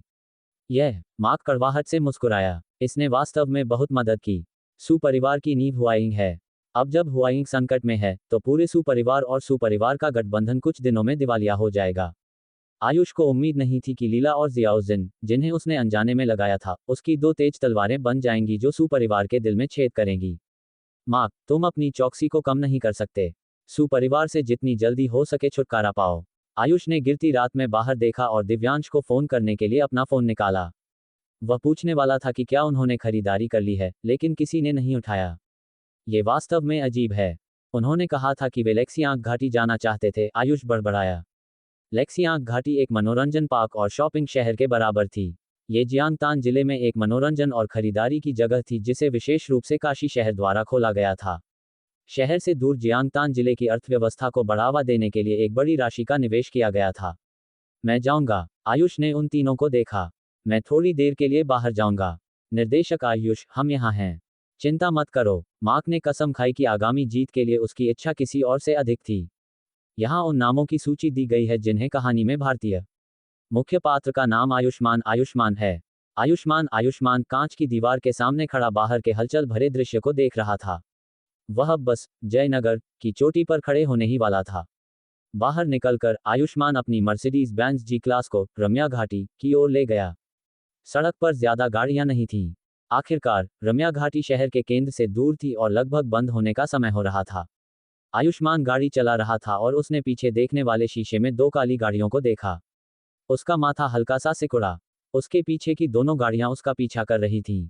उसी क्षण आयुष्मान ने परखने के लिए दाएं मोड़ा। उसके पीछे की दोनों गाड़ियां भी दाएं मुड़ गईं। उसने एक्सेलरेटर पर पैर रखा। मर्सिडीज बेंज जी क्लास अचानक दहाड़ उठी और आगे बढ़ गई। दोनों काली गाड़ियों ने भी रफ्तार बढ़ाई। काली गाड़ी के अंदर, नहीं, हम उसे पकड़ नहीं पा रहे हैं। उसकी गाड़ी बहुत अच्छी है, एक सूर परिवार के सदस्य ने कहा। तभी यात्री सीट पर बैठे नकाबपोश आदमी ने सनरूफ खोला और एक हल्की स्नाइपर राइफल निकालकर अपना सिर बाहर निकाला। धड़ाम, एक गोली से आयुष्मान की गाड़ी का टायर फट गया। बहुत बढ़िया, ड्राइवर तुरंत खुशी से मुस्कुराया। ये बहुत ही आरामदायक था। आयुष्मान को भी उम्मीद नहीं थी कि उसका पीछा करने वालों के पास बंदूक होगी। ये सूर परिवार के लोग थे। सूर परिवार इतना पागल हो गया है, उन्होंने सचमुच किसी को उसे मारने के लिए भेजा है। आयुष्मान की मर्सिडीज बेंज जी क्लास का टायर फट चुका था। थोड़ी दूर गाड़ी चलाने के बाद उसे सड़क किनारे पार्क करना पड़ा। दो काली कारों ने उसे घेर लिया। 8 हट्टे-कट्टे आदमी कार से उतरे और आयुष्मान को घेर लिया। उन्होंने अचानक अपनी पिस्तौलें निकालीं और ड्राइवर की सीट पर बैठे आयुष्मान पर निशाना साधा। युवा मालिक, हमने उसे रुकने के लिए मजबूर कर दिया है, सूर परिवार के एक सदस्य ने फोन पर कहा। उसका लहजा बेफिक्र था, उसे भी उम्मीद नहीं थी कि यह इतना आसान होगा। चिंता न करें, हमने उसके टायर पंचर कर दिए हैं। वह अब भाग नहीं सकता। अब वह जाल में फंसी मछली की तरह है। वह केवल हमारे द्वारा काटा जा सकता है। ठीक है, मैं उसे जरूर मारूंगा और उसकी लाश वापस लाऊंगा। आदमी ने इतना कहा और सामने ड्राइवर की सीट पर एक गोली चला दी। धड़ाम, एक गोली। उसने शीशे को भेद भी नहीं पाया। ये कार बुलेट प्रूफ थी। वह आदमी भी हैरान रह गया। धिक्कार है, ये लड़का सचमुच बहुत अमीर है। उसकी सामान्य कारें भी बुलेट प्रूफ हैं। क्या वह खुद को कोई उच्च स्तरीय नेता समझता था? नीचे उतरो। आदमी के शब्दों से कोई हलचल नहीं हुई। हालांकि उसके चेहरे पर कोई घबराहट नहीं थी। ये जगह शहर के केंद्र से दूर थी। मदद के लिए बुलाना बहुत देर हो चुकी थी। आग लगाओ और उसे जलाकर मार डालो। चूंकि आयुष्मान नीचे नहीं आ रहा था, वह कुछ पेट्रोल डालकर उसे जलाकर मार डालेगा। जैसे ही उसने ये कहा, हल्की सी क्लिक की आवाज आई। कार का दरवाजा थोड़ा सा खुला और 8 लोगों के चेहरे खुशी से भर गए। ये लड़का काफी समझदार निकला। इस तरह उनकी परेशानी बच जाएगी। उसने हैंडल पकड़ा और दरवाजा खोल दिया। उसके दूसरे हाथ में बंदूक उछली, जो ड्राइवर की सीट पर गोली चलाने के लिए तैयार थी। हालांकि अगले ही पल, छपाक, एक तलवार खींची गई। चाकू हवा को काटता हुआ निकला। एक गोल वस्तु कट गई। ठंडी रोशनी और खून की चमक ने पल भर के लिए बचे हुए लोगों के चेहरों को चमका दिया, उन्हें चौंका दिया। अचानक ठंडी हवा महसूस हुई। आयुष्मान एक भयंकर बाघ की तरह था जिसे पिंजरे से आजाद कर दिया गया हो। उसके हाथ में नागफनी खंजर, ड्रैगन स्प्रिंग तांग सेबर, बिना खून बहाए लोगों को मार रहा था। 3 वार में 3 लोग जमीन पर ढेर हो गए। मर जाओ, एक हमलावर ने सबसे पहले प्रतिक्रिया दी। उसने अपने हाथ में बंदूक उठाई, लेकिन अगले ही पल उसकी बांह उड़ गई। यह एक काली और हवादार रात थी, जब खून का फव्वारा उठा। ए, क्या हुआ? कुछ बोलो। क्या श्रीमान आयुष्मान मर गए? सुरेश की आवाज फोन से आई। अगले ही पल फोन उठा लिया गया। चिल्लाना बंद करो, वे अब कभी नहीं बोल पाएंगे। एक अत्यंत ठंडी आवाज गूंजी, जिसने सुरेश को चौंका दिया। तुम सचमुच जिंदा हो? अल्पविराम, अगर मैं जिंदा हूं, तो इसका मतलब है कि सूर परिवार मरने वाला है। इस क्षण आयुष्मान की आंखें बेहद ठंडी थीं, मानो वह कोई भावना महसूस ही नहीं कर सकता हो। हा, एक हंसी तुरंत सुनाई दी। श्रीमान आयुष्मान, अंदाजा लगाओ कि अब मेरे हाथों में कौन है। तुम्हारी प्यारी बहन अब मेरे हाथों में है। मैं तुम्हें अभी एक पता देता हूं। अकेले आना, अन्यथा मैं गारंटी देता हूं कि वे दोनों कल का सूरज नहीं देख पाएंगे। सुरेश ने अपने सामने मान्या को देखा और उसके बाल पकड़ लिए। आओ आओ और अपने भाई से कुछ बातें कहो। मान्या ने सुरेश को नफरत भरी नजरों से देखा। बिना एक शब्द कहे उसने उसे लात मार दी। तुम्हें धिक्कार है, बदबूदार कुतिया। बोलो। मान्या जमीन पर गिर गई और कराह उठी। उसके बगल में अनु जल्दी से उसे गले लगाने और उसकी रक्षा करने के लिए आई। जब आयुष्मान ने दबी हुई कराह सुनी, तो उसकी आंखों में ठंडक और गहरी हो गई। ध्यान से सुनो, अगर उनके एक बाल को भी खरोंच आई, तो मैं तुम्हारे पूरे सूर परिवार को मरवा दूंगा। आयुष्मान के शब्द काफी ठंडे थे और हत्या की भावना से भरे थे। अल्पविराम। हालांकि वर्तमान सुरेश के कानों में यह एक बड़े मजाक जैसा था। श्रीमान आयुष्मान, आपको मुझे डराने की जरूरत नहीं है। मैं डर में पला बड़ा हूं। तुमने मुझे ऐसा करने पर मजबूर किया। 10 मिनट, मैं तुम्हें केवल 10 मिनट दूंगा। 10 मिनट के बाद मैं हर मिनट उसकी एक उंगली काट दूंगा। मेरे सब्र की परीक्षा मत लो। फोन रखने के बाद अनु ने अपने सामने सुरेश को देखा। उसकी आंखें खून से लाल थीं। मैंने तुम्हें पहले ही राजमुद्रा जेड सील दे दी है। फिर भी तुम मान्या को क्यों मार रहे हो? तुम घटिया हो। इस समय अनु की आंखें लाल थीं। इससे पहले जब उसे मान्या को बचाने की धमकी दी गई थी तो उससे राजमुद्रा चुराने के लिए कहा गया था। अंत में जब राजमुद्रा लाई गई तो उन्होंने अपनी बात से मुकर गए। जब सुरेश ने अनु की बातें सुनी तो वह जोर से हंसा। मुझे लगता है कि तुम्हारा दिमाग काम नहीं कर रहा है। तुम दोनों इतने अच्छे मोलभाव के मोहरे हो। जब तक मैं मूर्ख न हो जाऊं मैं तुम्हें क्यों जाने दूंगा। अगर मैं तुम्हें जाने दूंगा तो आयुष्मान कैसे आज्ञाकारी बनकर आएगा और मेरे हाथों मारा जाएगा। मैं तुम्हें बताता हूं, आयुष्मान ने मुझे ये सब करने पर मजबूर किया। उसने सूर परिवार और त्रिदेव वित्तीय समूह थ्री स्पिरिट्स फाइनेंशियल ग्रुप को नाराज किया। यही उसका परिणाम है, यही उसका कर्मों का फल है। न केवल वह बल्कि तुम दोनों भी आज उसके साथ मरोगी। जब मान्या ने यह सुना तो वह खड़ी हुई और सुरेश से टकराने के लिए उसकी ओर दौड़ी। हालांकि इससे पहले कि वह उससे टकरा पाती बगल के आदमी ने उसे पकड़ लिया। इन्हें बांध दो, थोड़ी देर में मैं चाहता हूं कि ये देखें कि आयुष्मान कैसे मरता है। फिर उसने दूसरी ओर कावाकाज़े को देखा जो राजमुद्रा से खेल रहा था और राजमुद्रा के नीचे के पैटर्न को छू रहा था। उस पर लिखा था, धर्म के आज्ञा से प्राप्त, राजा का जीवन लंबा और समृद्ध हो। वह स्वाभाविक रूप से जानता था कि अंदर एक और सर्वोच्च खजाना था। अब ये दोनों सर्वोच्च खजाने कावाकाज़े वंश के थे। श्रीमान कावाकाज़े, सर्वोच्च खजाना प्राप्त करने पर बधाई। सुरेश ने आदरपूर्वक कावाकाज़े से कहा। कावाकाज़े भी जोर से हंसा। चिंता मत करो सुरेश कुमार, त्रिदेव वित्तीय समूह ने सूर परिवार से वादा किया है और अपनी बात से पीछे नहीं हटेगा। जैसे ही हम आयुष्मान को नष्ट कर देंगे त्रिदेव वित्तीय समूह फिर से बड़ी मात्रा में पूंजी लगाएगा और सूर परिवार को कठिनाइयों से उबरने में मदद करेगा। फिर सूर परिवार जयनगर का नेता बन जाएगा। कावाकाज़े ने राजमुद्रा को अपने हाथ में पकड़ा और बहुत खुश हुआ। इस बार वह राजमुद्रा को परिवार के पास वापस ले जाना चाहता था और पीढ़ियों तक उसे बाहर नहीं निकलने देना चाहता था। आपका बहुत बहुत धन्यवाद। कहीं कुछ अप्रत्याशित न हो जाए, इस डर से सुरेश ने अपने दादा सूरसेन को फोन किया और स्थिति की जानकारी दी। अगले ही पल बाहर से गोलियों की आवाज आई। वह आ गया। वह सचमुच इतना तेज था। विस्मयादिबोधक चिन्ह। पल भर में बाहर से गोलियों की आवाज आने लगी। युवा मालिक सुरेश, वह लड़का गाड़ी चलाकर अंदर आ गया। एक व्यक्ति ने जल्दबाजी में अंदर आकर सूचना दी। सुरेश खुद को नीचे करने और खिड़की से दूर रहने के लिए मजबूर हो गया। फिर उसने आसपास के लोगों को देखा। तुम किसका इंतजार कर रहे हो? बाहर जाओ और देखो, आयुष्मान को मारने में मेरी मदद करो। हाँ, बाहर एक कार बस मुख्य द्वार से अंदर घुस गई। आयुष्मान ने कार का दरवाजा खोला, कार से लुढ़ककर बाहर निकला और ट्रिगर दबा दिया। पल भर में खून का एक फव्वारा उठा। गन किंग कौशल पैक और सत्य की आंख के दोहरे संवर्धन के साथ आयुष्मान के शॉट 100% सटीक थे। कोई मिस शॉट नहीं था। हर गोली के साथ एक व्यक्ति का माथा छेद दिया जाता था। हालांकि आयुष्मान को उम्मीद नहीं थी कि यहाँ इतने सारे लोग होंगे। उसकी दोनों पिस्तौलों की गोलियां खत्म हो चुकी थीं और अभी भी लगभग आधे लोग बचे हुए थे। उसी क्षण उसने नागफनी खंजर ड्रैगन स्प्रिंग तांग सेबर को पकड़ा जो काले म्यान में था और उसे बाहर निकाला।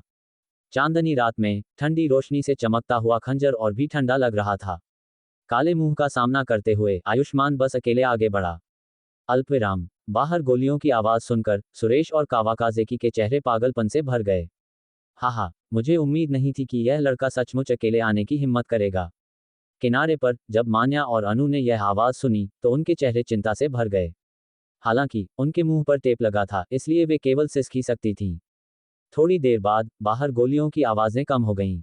सुरेश के चेहरे पर एक पागलपन भरी मुस्कान दिखाई दी। ठीक है श्रीमान कावाकाज़े, ऐसा लगता है कि वह लड़का मारा गया है। मैं तुम्हें बाहर धकेलता हूँ। कावाकाज़े के चेहरे पर भी एक मुस्कान दिखाई दी। उसके बगल में जब मान्या ने सुरेश की बातें सुनी तो उसके आंसू अनियंत्रित रूप से बह निकले। सुरेश ने उनकी ओर देखा। रो, तुम्हारा भाई पहले ही मारा जा चुका है। अब तुम्हें विदा करने का समय है। उसने अपनी बंदूक निकाली और मान्या और अनु पर निशाना साधा। हालांकि अगले ही पल एक दबी हुई आवाज आई। दरवाजा अचानक टूट गया और एक हट्टा कट्टा आदमी अंदर उड़ गया। वह जमीन पर गिर गया और उसकी पूरी छाती धंस गई। वह अब जिंदा नहीं था। यह सुरेश और कावाकाज़े ने अचानक बाहर देखा। उनकी आंखें चौड़ी हो गईं। वे जो देख रहे थे उस पर उन्हें विश्वास ही नहीं हो रहा था। बाहर पहले ही हर जगह लाशें थीं। 30 से 40 लोग बस यूं ही मर गए। थोड़े ही समय में वे सब मर चुके थे। ये कैसे संभव था? कावाकाज़े का चेहरा अविश्वास से भरा था। ये जानना जरूरी है कि कावाकाज़े वंश द्वारा पाले गए हत्यारे वे सभी हत्यारे थे जिन्होंने सैकड़ों लड़ाइयों के माध्यम से जीवन और मृत्यु का अनुभव किया था। कंपनी के उच्च अधिकारियों के हाथों में कितना खून था यह ज्ञात था। हालांकि वे सब अब नीचे थे। वे एक 20 वर्षीय युवक के हाथों मारे गए थे। यह टैप टैप टैप पैरों की आवाज सुनाई दी। उन दोनों ने बाहर देखा और एक आकृति को धीरे धीरे चलते हुए देखा। वह कोई और नहीं था, वह आयुष्मान था, जिसका सूट खून से सना हुआ था। इस क्षण आयुष्मान के हाथ में नागफनी खंजर था। खंजर की नोक जमीन को छू रही थी और उसकी आवाज सुरेश और कावाकाजेकी के कानों में मृत्यु के देवता की जंजीरों की आवाज की तरह गूंज रही थी। यह चौंकाने वाला था, यह अत्यंत चौंकाने वाला था। वर्तमान आयुष्मान को देखते हुए सुरेश और कावाकाजेकी बस दो डरे हुए बटेरों की तरह थे। उनके शरीर के सारे बाल खड़े हो गए। उन्हें उम्मीद नहीं थी कि आयुष्मान इतना भयंकर होगा। पास मत आओ, अगर तुम फिर से पास आए तो मैं उन्हें मार दूंगा। सुरेश अपने हाथ में बंदूक उठाने ही वाला था कि आयुष्मान ने अचानक अपना नागफनी खंजर फेंक दिया। खंजर ने हवा को चीर दिया। उसने सीधे सुरेश की बांह के अगले हिस्से को काट दिया। आह! एक चीख अचानक सुनाई दी। सुरेश ने दर्द से चिल्लाते हुए अपना हाथ पकड़ा। आयुष्मान अंदर कूदा और उसकी गर्दन पकड़ ली। 70 से 75 किलोग्राम वजनी सुरेश को ऊपर उठा लिया। सुरेश ने अपनी बची हुई बांह से आयुष्मान की बांह पकड़ी और उसे खोलने की कोशिश की, लेकिन यह बेकार था। आयुष्मान का हाथ एक लोहे के शिकंजे जैसा था जिसे हिलाया नहीं जा सकता था। वो मान्या, जो खून देखकर डर गई थी, ने आयुष्मान की ओर देखा। उसकी आंखें चमक उठीं। इस क्षण उसकी आंखों में केवल उसका भाई था। आंसू अनियंत्रित रूप से बह निकले। आयुष्मान ने दोनों छोटी लड़कियों को देखा। रो मत, मैं तुम्हें बाहर ले जाऊंगा। अल्पविराम। अगले ही पल बाहर से पैरों की आवाज आई। काले कपड़े पहने हटे कट्टे आदमियों की दो पंक्तियों ने पूरे कमरे को घेर लिया। हर हट्टा कट्टा आदमी एक बंदूक पकड़े हुए था और उनकी काली नालें आयुष्मान पर निशाना साध रही थीं। हटे कट्टे आदमी अलग हुए, जिससे एक बूढ़ा आदमी दिखाई दिया जिसके हाथ में एक ड्रैगन के सिर वाली छड़ी थी। यह कोई और नहीं बल्कि सूरसेन था, जो सुरेश की रिपोर्ट सुनने के बाद विजय का फल प्राप्त करने की तैयारी में आया था। हालांकि उसे यहां आने के बाद ऐसे दृश्य की उम्मीद नहीं थी। इस क्षण सुरेश ने बाहर के दृश्य को एक भयंकर अभिव्यक्ति के साथ देखा। उसने अपनी पूरी ताकत से चिल्लाया, आयुष्मान, अगर तुमने मुझे छूने की हिम्मत की तो तुम मर गए। मैं तुम्हें नहीं छोड़ूंगा। तुम आज इस दरवाजे से बाहर नहीं निकल पाओगे। ठप्पा। आयुष्मान ने अपना हाथ उठाया और बस सुरेश के चेहरे पर एक थप्पड़ मार दिया। पल भर में उसके आधे दांत टूटकर गिर गए। चुप रहो। सुरेश ने अपने दांत पीसकर उन्हें निगल लिया। उसने आयुष्मान को नाराजगी से देखा। अल्पविराम। ठप्पा। एक और थप्पड़। दो थप्पड़ों ने सुरेश के चेहरे के दोनों किनारों को सूजा दिया। सुरेश ने मुंह भरकर खून थूका। उसके दांत टूट गए थे और उसके मुंह से खूनी झाग लगातार निकल रहा था। उसे तीव्र दर्द महसूस हुआ। सुरेश कैसे अहंकार करने की हिम्मत कर सकता था। आयुष्मान, युवा मालिक को छोड़ दो, अन्यथा हम तुम्हारा सिर उड़ा देंगे। काले कपड़े पहने आदमियों के नेता ने बोलते हुए अपनी निगाहें थोड़ी दूर ऊंची जगह पर डालीं। युवा मालिक को जाने दो, अन्यथा भले ही तुम सम्राट हो, तुम आज यहां मर जाओगे। ठंडे शब्द आयुष्मान पर थूके गए। काले कपड़े पहने हटे कट्टे आदमी ने आयुष्मान को धमकी दी। उसके हाथ में बंदूक का सुरक्षा लॉक भी खुला हुआ था, जो किसी भी समय आयुष्मान पर हमला करने के लिए तैयार था।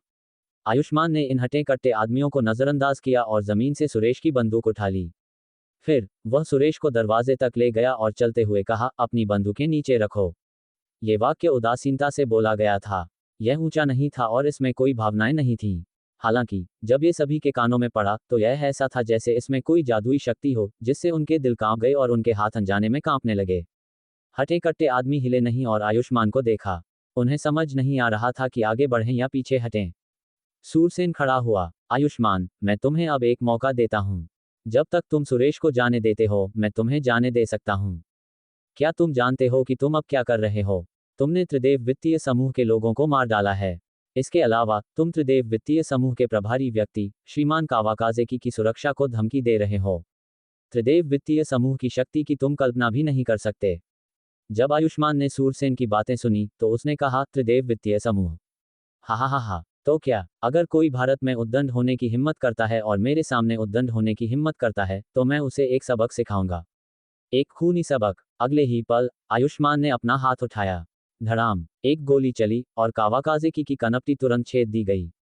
खून बाहर निकला और राजमुद्रा पर गिरा। यह सूरसेन की आंखें चौड़ी हो गईं जब उसने अपने सामने का दृश्य देखा। वह चौंक गया। आयुष्मान ने सचमुच कावाकाजेकी को मार डाला था। आयुष्मान ने फिर बंदूक सुरेश की कनपटी पर तान दी। मैं तीसरी बार खुद को दोहराना नहीं चाहता। अपनी बंदूकें नीचे रखो, अपनी बंदूकें नीचे रखो। इन शब्दों के बाद सुरेश सबसे पहले इसे स्वीकार नहीं कर सका। उसने जोर से चिल्लाया, तुम्हारी मां की, अपनी बंदूकें नीचे रखो। क्या तुम इंसानों की भाषा नहीं समझते? मैंने तुमसे अपनी बंदूकें नीचे रखने को कहा। सुरेश गुस्से में दहाड़ा। इस क्षण वह एक क्रुद्ध शेर जैसा था।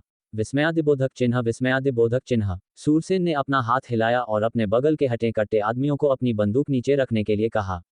फिर उसने आयुष्मान को देखा। तुम क्या चाहते हो? हम इस बारे में बात कर सकते हैं जब तक तुम सुरेश को जाने देते हो।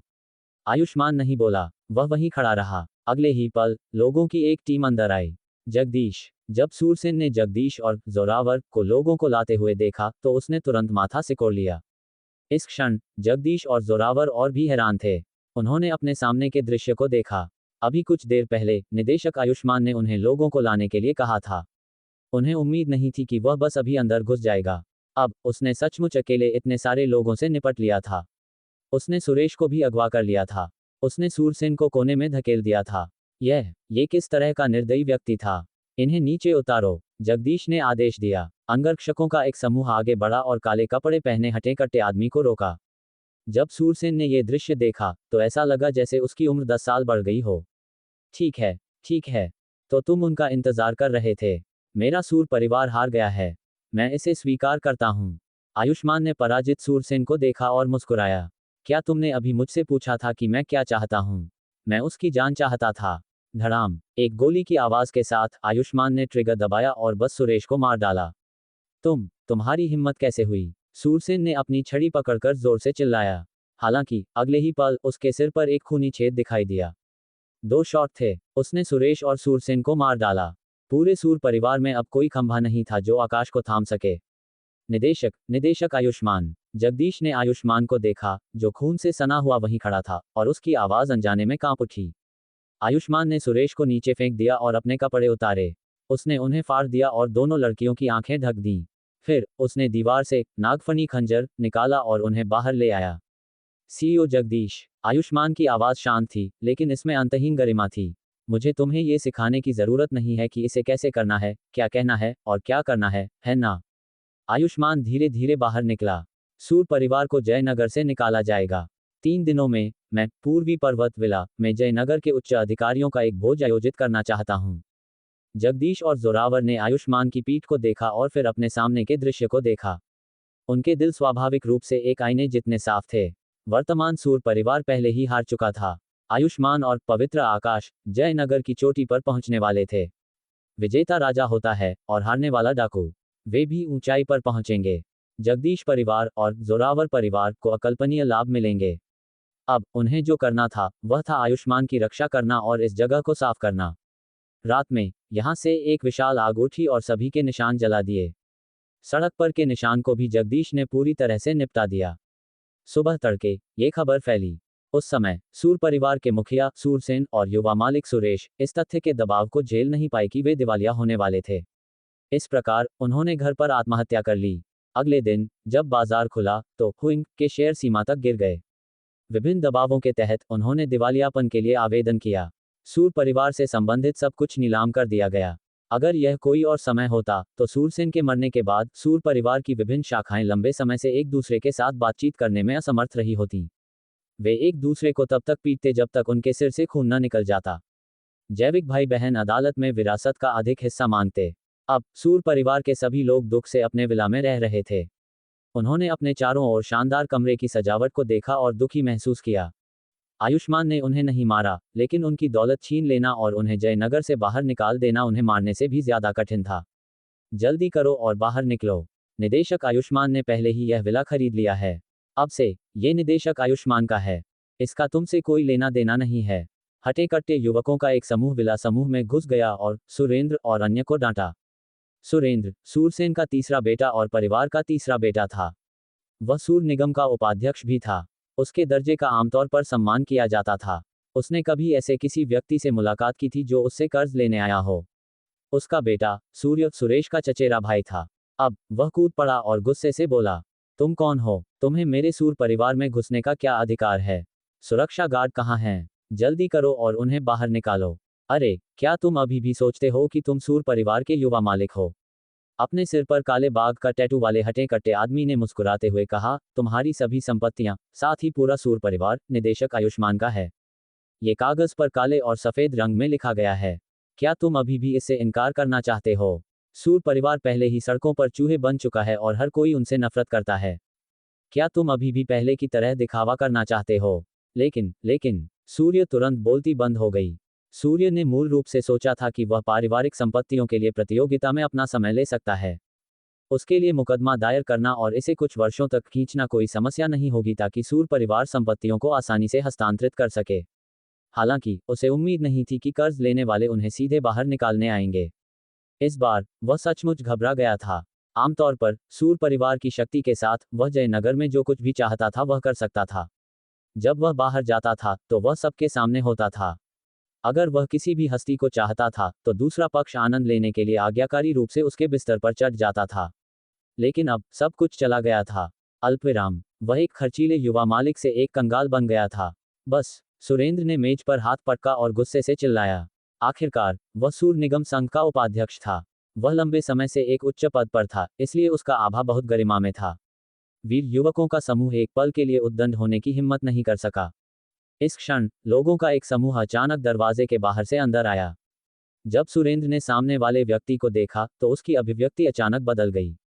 वह खड़ा हुआ और पूछा, सीईओ जोरावर? सुरेंद्र ने जोरावर को पहचान लिया और उसे आते हुए देखा। उसने तुरंत धीमी आवाज में कहा, जोरावर, सूर परिवार और जोरावर परिवार आमतौर पर अपना काम करते हैं। तुम्हें इतना निर्दयी होने की जरूरत नहीं है ना? तुम हमें कुछ दिन भी नहीं दे रहे हो।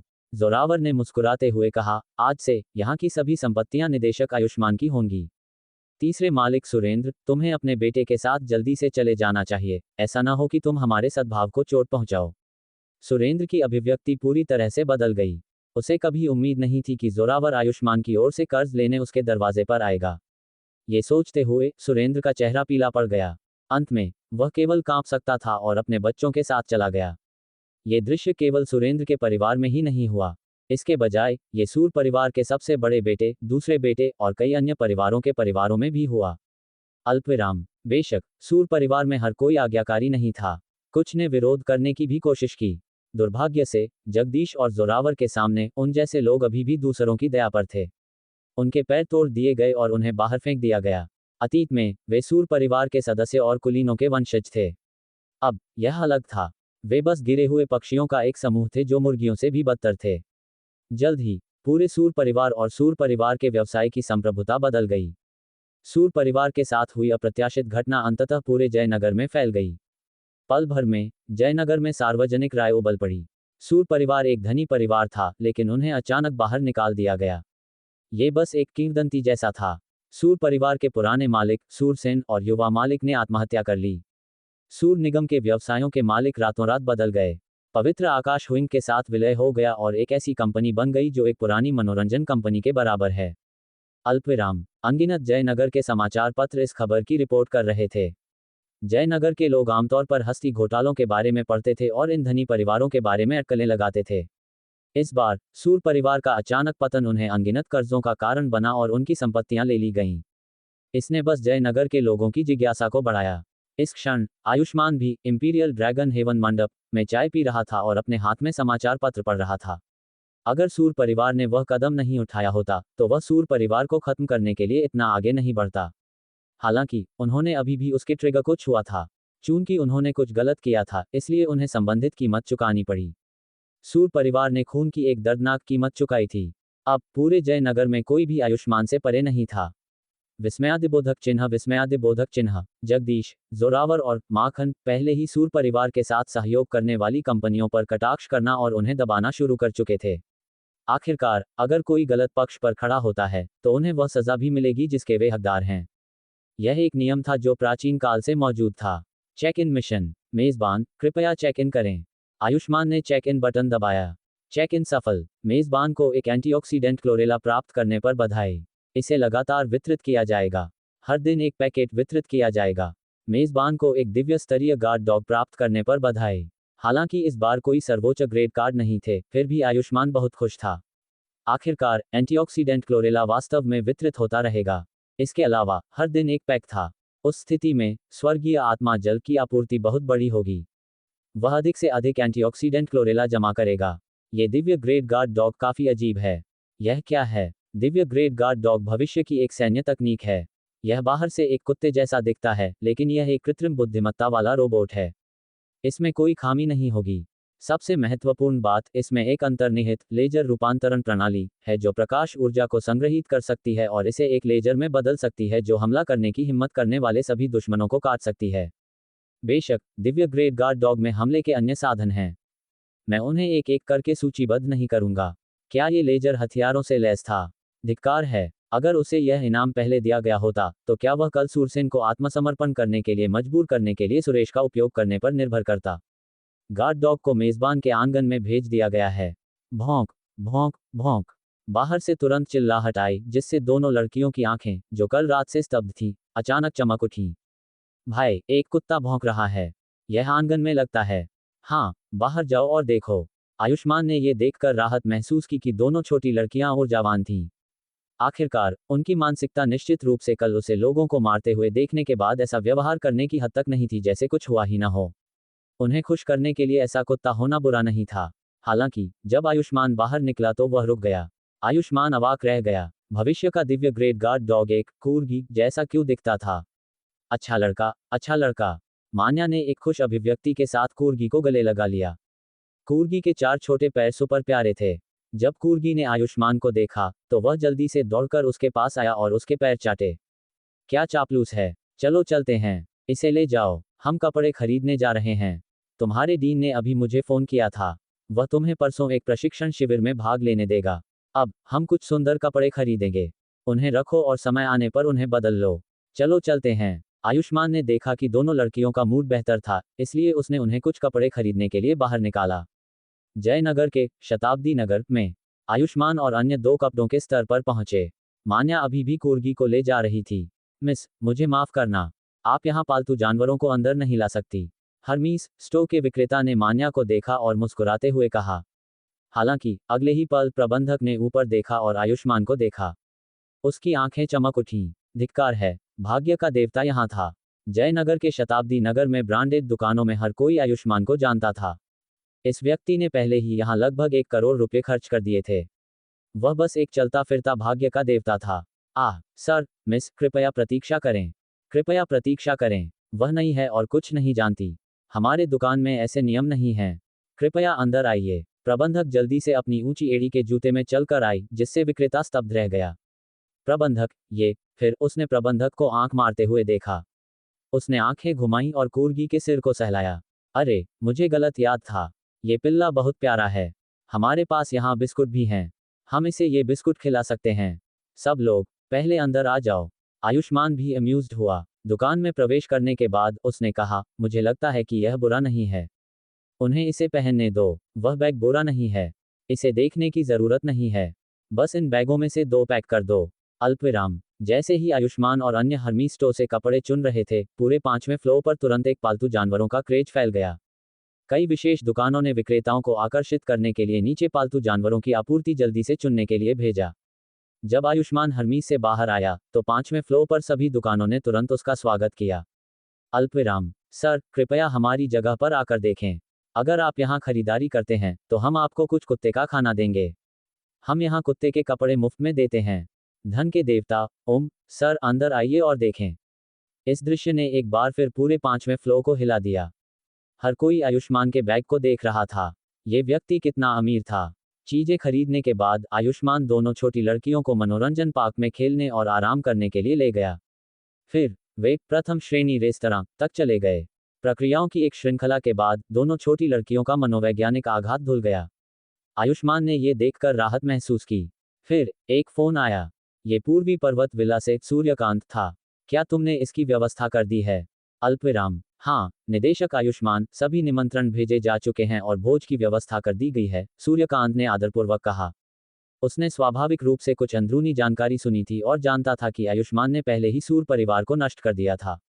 कल वह दिन था जब आयुष्मान जयनगर की चोटी पर पहुंच गया था। न केवल वह इंतजार कर रहा था, बल्कि जयनगर के सभी उच्च पदस्थ अधिकारी और रईस कल का इंतजार कर रहे थे। वे जयनगर में भोज का इंतजार कर रहे थे। अगले दिन पूरा जयनगर अभूतपूर्व रूप से जीवंत था। जयनगर के कुछ जिलों में कई अमीर लोग बहुत जल्दी उठ गए थे। यहां तक कि उच्च पदस्थ अधिकारी और रईस भी जानते थे कि आज कौन सा दिन है। आज निदेशक आयुष्मान के जयनगर में भोज का दिन था। पवित्र आकाश ने हुइंग और सूर परिवार को हरा दिया। वे गर्व से जयनगर की चोटी पर खड़े थे। नहीं, पवित्र आकाश ने उन्हें सिर्फ हराया नहीं, इसके बजाय उन्होंने सूर परिवार को जयनगर से हटा दिया। उसके तरीके अभूतपूर्व रूप से निर्दयी थे। यहाँ तक कि उच्च पदस्थ अधिकारी और रईस भी, जो अतीत में प्रथम श्रेणी रेस्तरां के खुलने पर नहीं गए थे, इस बार जल्दी उठ गए। क्या मजाक है। सूर परिवार नष्ट हो गया था। अगर वे अभी भी आयुष्मान को सम्मान नहीं देते तो उसने इस बार सूर परिवार को जला दिया होगा, लेकिन वे अगले हो सकते थे। आयुष्मान भी जल्दी उठा। ठक ठक ठक। जब उसने दरवाजा खोला तो मान्या और अनु पहले से ही अपने गाउन में दरवाजे पर खड़ी थीं। भाई, मैं और अनु तुम्हारे लिए कपड़े चुनेंगे, मान्या ने प्यारी से बात की। आयुष्मान ने दोनों छोटी लड़कियों की मानसिक स्थिति को देखा। उन्हें परसों की घटना के प्रभावों से पहले ही बच जाना चाहिए था। ठीक है, अंदर आओ। आयुष्मान के रास्ता बनाने के बाद मान्या और अनु अंदर चली गईं। उन्होंने आयुष्मान की अलमारी को देखा। उनकी तुलना में ये दयनीय रूप से छोटा था। स्लिम फिट कपड़ों के 7 से 8 सेट थे। पल भर में मान्या ने आयुष्मान को गले लगा लिया। भाई, तुम हम पर पैसा खर्च करने के लिए इतने उत्सुक हो, लेकिन जब मैं भविष्य में पैसा कमाऊंगी तो मैं तुम्हें निश्चित रूप से और कपड़े खरीदूंगी। अपनी अलमारी को देखो, केवल कुछ ही टुकड़े हैं। जैसे ही उसने बात की, मान्या की आंखें लाल हो गईं। आयुष्मान उसे बहुत प्यार करता था। किनारे पर अनु ने भी सिर हिलाया। वह कोई ऐसी व्यक्ति नहीं थी जो दयालुता का बदला नहीं चुकाएगी। वह भविष्य में निश्चित रूप से आयुष्मान को चुकाएगी। ये ठीक है, ये ठीक है। यह एक भाई को करना चाहिए। आयुष्मान ने एक सूट निकाला। तुम्हें ये कैसा लगता है? आयुष्मान ने आईने में देखा। भूल जाओ, यह मुझे थोड़ा कंजूस दिखाता है। इसमें कोई आश्चर्य नहीं है। ये कपड़ों का सबसे सस्ता सेट है। इसकी कीमत केवल 1 मिलियन रुपये है। इसने उसे कंजूस दिखाया। ये सबसे सस्ता था। इसकी कीमत केवल 1 मिलियन रुपये थी। मान्या अवाक रह गई। अनु भी अवाक रह गई। ये सूट किस चीज से बना था? क्या ये सोने से बना था? इसकी कीमत 1 मिलियन रुपये कैसे हुई? उसके कपड़ों का एक सेट उनकी पूरी कपड़ों की अलमारी के बराबर था।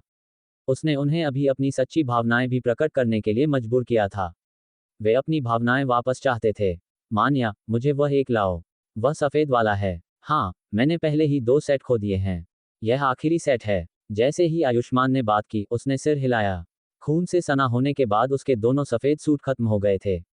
मान्या ने इसे दोनों हाथों से सावधानी से पकड़ा, जैसे कि वह कपड़ों के बजाय एक नीले और सफेद चीनी मिट्टी के फूलदान को पकड़े हुए हो। डर है कि वह गलती से इसे तोड़ न दे। आयुष्मान ने मान्या को देखा और हंस पड़ा। तुम इतनी सावधान क्यों हो? इस सूट की कीमत केवल 3 मिलियन रुपये है। हे भगवान, 3 मिलियन! क्या उसे और सावधान नहीं होना चाहिए? इसकी इतनी कीमत है। मैं कैसे लापरवाह हो सकती हूँ? मान्या ने तुरंत गुस्से से बात की। हाँ, मैंने तुम्हें कभी भी मेरे 100 मिलियन रुपये के नीले और सफेद चीनी मिट्टी के फूलदान के साथ सावधान होते हुए नहीं देखा। आयुष्मान के शब्दों ने मान्या को जल्दी से कपड़े आयुष्मान पर फेंकने और उसका मुंह ढकने के लिए मजबूर कर दिया। बात करना बंद करो। वह जानती थी कि वह गलत थी। अपने कपड़े बदलने के बाद मान्या ने आयुष्मान को उसकी छाती पर एक सीमित संस्करण कार्टियर ब्रोच लगाने में मदद की। यह एक लंबी तलवार के आकार में था। इसका मतलब था कि जहां तलवार इशारा करती है, वह जय है। फिर आयुष्मान मासेराती क्वाट्रोपोर्टे को 2 छोटी लड़कियों के साथ पूर्वी पर्वत विला तक ले गया। जब वे प्रवेश द्वार पर पहुंचे तो उन्होंने अचानक महसूस किया कि पूर्वी पर्वत विला का पार्किंग स्थल लोगों से भरा हुआ था। उनमें से कोई भी 10 लाख रुपये से अधिक की लग्जरी कार थी। मर्सिडीज बेंज एस क्लास कारें, BMW 7 सीरीज कारें, पोर्श, बेंटले। इसमें कोई आश्चर्य नहीं कि आयुष्मान हैरान था। न केवल जयनगर के अमीर और उच्च अधिकारी इस भोज में मौजूद थे, बल्कि कई लोगों ने अपने कनेक्शन का उपयोग करके भी प्रवेश किया था। जयनगर के कई अमीर और शक्तिशाली लोग भी बिना बुलाए आए थे ताकि वे पौराणिक निदेशक आयुष्मान को अपनी आंखों से देख सकें। इसलिए पार्किंग स्थल में कई अलग अलग लाइसेंस प्लेट थे और उनमें से कई जयनगर से नहीं थे। अनगिनत शुभ लाइसेंस प्लेट थे।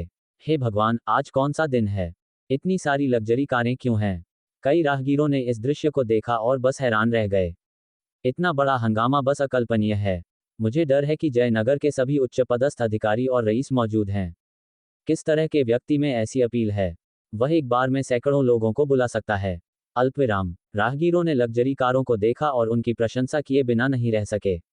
उनके बगल में युवा पुरुषों और महिलाओं का एक समूह चला गया। उनके शब्दों को सुनकर लड़कियों में से एक ने मुस्कुराते हुए कहा, तुम देहाती लोगों का एक समूह हो। तुम केवल बाहर विलाप कर सकते हो। तुम्हारे स्तर के साथ तुम पवित्र आकाश से निदेशक आयुष्मान की अपील को कैसे जानोगे?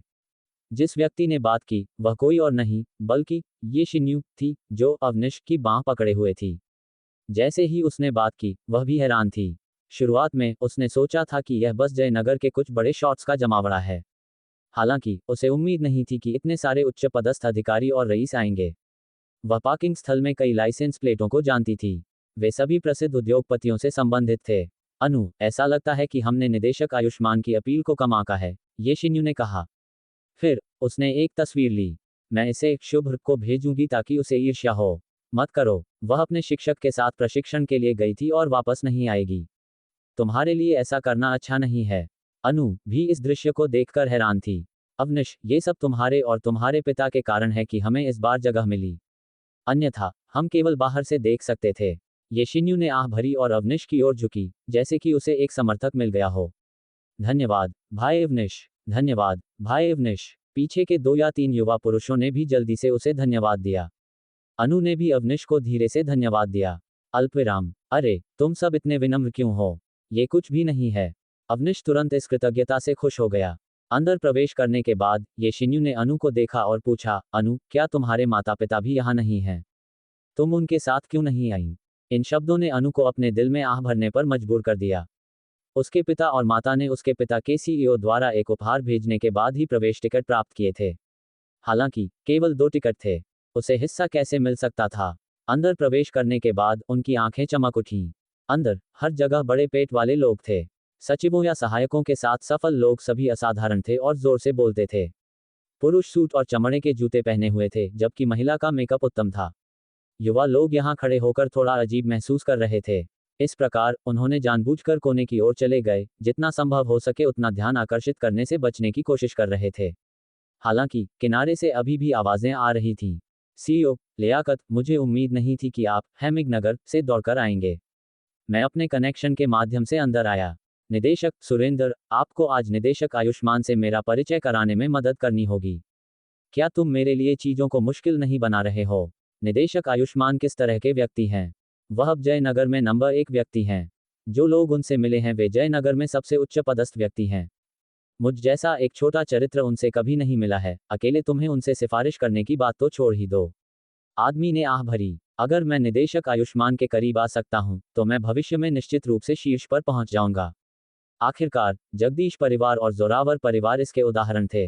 अल्पविराम। जब युवा पुरुषों और महिलाओं के समूह ने ये सुना, तो उन्हें अपनी हीनता पर और भी शर्म महसूस हुई। ये शिन्यू ने आह भरी। मुझे लगता है कि मुझे यहाँ बोलने का भी अधिकार नहीं है। आज निदेशक आयुष्मान से मिलना हमारे लिए इसके लायक है।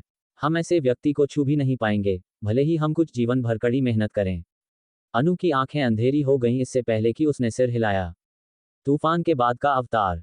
वे सब बस वहीं खड़े थे। युआन, तुम भी यहाँ हो। बोलने वाले और कोई नहीं, बल्कि वान किंग और आर्टी सोंग थे। पिताजी, माँ, आप लोग बाहरी क्षेत्र में क्यों हैं? हम बस देखने आए थे।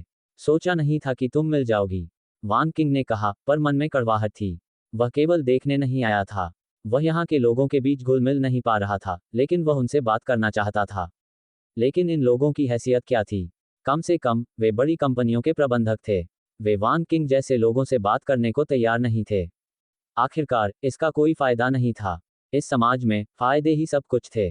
अगर किसी के पास उनकी जरूरत की कोई चीज हो तो वे दोस्त बन सकते थे।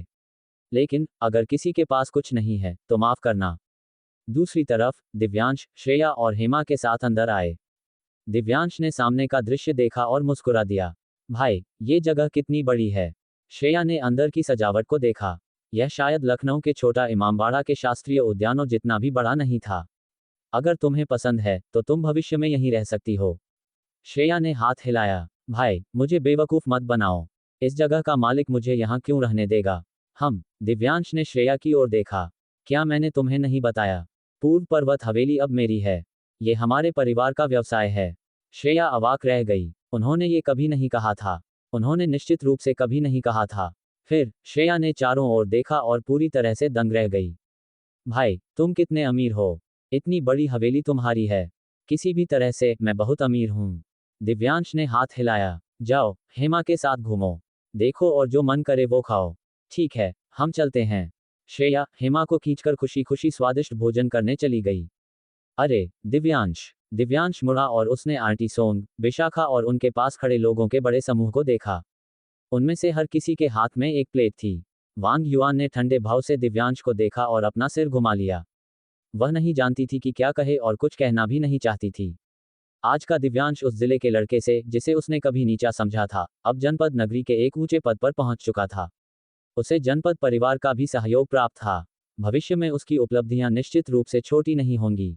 किसी भी तरह से वह अब उसकी बराबरी नहीं कर सकती थी। RT song. दिव्यांश ने केवल आरटी सोंग का अभिवादन किया। आप भी यहाँ हैं? हाँ, आरटी सोंग कड़वाहट से मुस्कुराए। उसने कहा कि वह वांग किंग का साथ देने आई थी, लेकिन उसके मन में कुछ और भी विचार थे।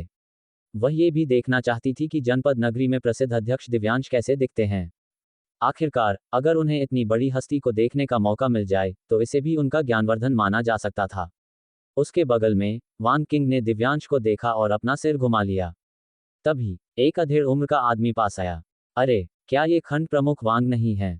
मैंने सोचा नहीं था कि आप भी आएंगे। प्रबंधक झांग, अध्यक्ष दिव्यांश ने मुझे इस सभा में आमंत्रित किया, इसलिए मैं इसमें शामिल होने आ गया। वांग किंग ने एक मनगढ़ंत कहानी बनाई। दिव्यांश उसे, एक खंड प्रमुख को, क्यों आमंत्रित करेंगे? हालांकि पुरुषों में हमेशा अभिमान होता है। आरटी सोंग ने यह सुना और कुछ नहीं कहा। प्रबंधक झांग कड़वाहट से मुस्कुराया। मैं किसी के साथ अंदर आया हूं। मैं अंदर देखने आया और अध्यक्ष दिव्यांश के आकर्षण का अनुभव किया। वाकई, मैंने जो अफवाहें सुनी थी वे सच हैं। कौन सी अफवाहें? वांग किंग तुरंत उत्सुक हो गया। उसके बगल में वांग युआन और अन्य लोग भी ऐसे ही थे। वे अनजाने में झुक गए और ध्यान से सुनने लगे।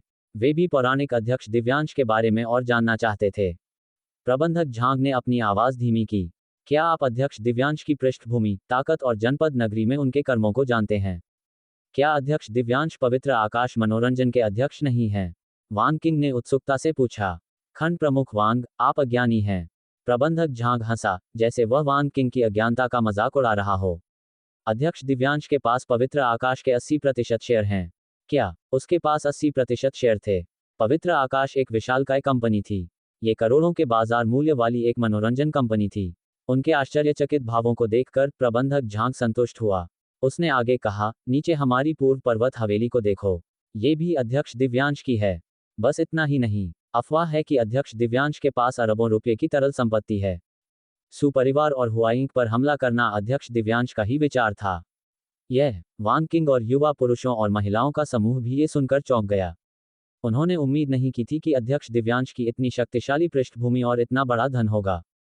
हाँ, अगर यह पारिवारिक पृष्ठभूमि न होती, तो वह सुपरिवार के साथ सीधे टकराव में नहीं उतरता और अंत में उन्हें निगल नहीं जाता। प्रबंधक झांग, मैंने अफवाह सुनी थी कि सुपरिवार के वे 2 लोग आत्महत्या नहीं किए थे, है ना?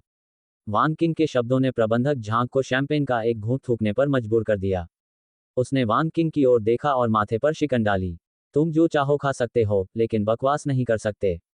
क्या अध्यक्ष दिव्यांश जैसे व्यक्ति वह हैं, जिनके बारे में आप और मैं चर्चा कर सकते हैं? ध्यान रखना कि कोई सुन न ले। हालांकि अध्यक्ष दिव्यांश ने सुपरिवार को नीचे गिराया और हुआइंग को अपने में मिला लिया। सुपरिवार के किसी भी सदस्य को बख्शा नहीं गया और उन सभी को जनपद नगरी से बाहर निकाल दिया गया। सु किंगटियन और सु यूनचेंग के बिना सुपरिवार के बचे हुए सदस्य ज्यादा कुछ हासिल नहीं कर पाएंगे। अब जबकि उन पर एक आपदा आने वाली है, वे अलग अलग उड़ जाएंगे। हम उन्हें भविष्य में जनपद नगरी में नहीं देख पाएंगे। अध्यक्ष दिव्यांश के तरीके अभूतपूर्व हैं।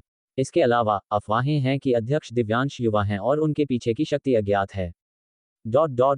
उन्होंने जो खबरें सुनी थी, उनके बारे में सोचते हुए वांग युआन और अन्य लोगों को अपनी हीनता पर और भी अधिक शर्मिंदगी महसूस हुई।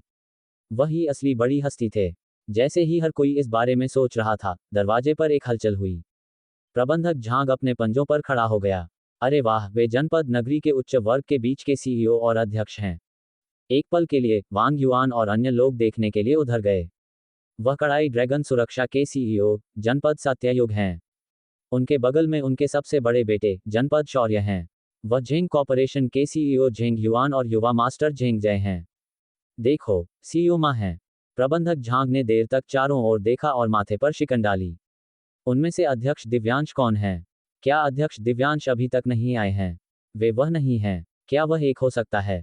जनपद सत्ययुग के बगल में एक मोटा जवान आदमी था, जिसके बाल चिकने थे और चेहरा गुलाबी था। तुम क्या बकवास कर रहे हो? वह जंगलराज के 5 प्रमुख परिवारों में से एक, धन परिवार के युवा मास्टर धन दौलत हैं। वह अध्यक्ष दिव्यांश नहीं है। एक आदमी मुड़ा और प्रबंधक झांग पर ताना मारा। धन परिवार, जंगलराज के 5 प्रमुख परिवारों में से एक। ... जैसे ही इस नाम का उल्लेख किया गया, उसके बगल के लोग चौंक गए। इस बीच आरटी सोंग ने दिव्यांश को खींच लिया और सभी को देखा। वह उधर नहीं गई। उसने धीरे से आह भरी और दिव्यांश के हाथ को छुआ। दिव्यांश, मैंने मूल रूप से तुम्हारी माँ से कहा था कि मैं तुम्हारा ध्यान रखना चाहती हूँ। मुझे उम्मीद नहीं थी कि तुम जनपद नगरी में तूफान के बाद अवतार ले लोगे। तुम्हें बहुत कष्ट हुआ होगा, बच्चे। सब ठीक है। दिव्यांश हंसा, हालांकि समय समय पर चेक इन करना काफी कठिन था। जनपद नगरी को देखकर जनपद सत्ययुग सबके साथ चल रहा था और बातें कर रहा था और हंस रहा था। उसने किसी पर एक नजर डाली। अरे, सुश्री श्रेया। इस समय श्रेया हेमा को खींचकर मांस भून रही थी। जब उसने जनपद सत्ययुग के शब्द सुने तो वह तुरंत रुक गई। युवा मास्टर धन दौलत, यह अध्यक्ष दिव्यांश की बहन सुश्री श्रेया है। जनपद सत्ययुग ने उनका एक दूसरे से परिचय कराया। सुश्री श्रेया, ये जंगलराज के धन परिवार के युवा मास्टर धन दौलत हैं। नमस्ते। धन दौलत ने श्रेया का अभिवादन किया। फिर उसके चेहरे पर एक अजीब सी मुस्कान आई। मुझे देखो, मैंने इसे ध्यान से नहीं सोचा। मुझे उम्मीद नहीं थी कि अध्यक्ष दिव्यांश की एक बहन होगी। आओ बहन, ये तुम्हारे लिए है। इसे मेरा अभिवादन उपहार मानो। ये क्यूब लॉन्ग सम्राट की जैद अंगूठी है। यह एक तुच्छ वस्तु है। जनपद सत्ययुग अवाक रह गया। धिक्कार है। क्या उसने अभी इस चीज को एक छोटी चीज कहा? क्या इसे तुच्छ वस्तु कहा जाता था क्योंकि यह आकार में छोटी थी? इसकी कीमत लाखों रुपये थी। बस एक वाक्य में उसने इसे दे दिया। श्रेया अवाक रह गई। क्या अभिवादन उपहार अब इतने महंगे होते थे? दूसरी तरफ सूर्य विकास ने देखा कि समय हो गया था, लेकिन वह दिव्यांश को नहीं ढूंढ पाया। वह तुरंत श्रेया के पास गया। सुश्री श्रेया, अध्यक्ष दिव्यांश कहाँ हैं? मेरे भाई यहीं हैं। मुझे नहीं पता कि वह कहाँ गए। समय हो गया है। हमें क्या करना चाहिए? सूर्य विकास भी दुविधा में था। जनपद सत्ययुग मुस्कुराया। भाई सूर्य, जाओ और पहले शो की मेजबानी करो। अध्यक्ष दिव्यांश इसे सुनकर प्रकट होंगे।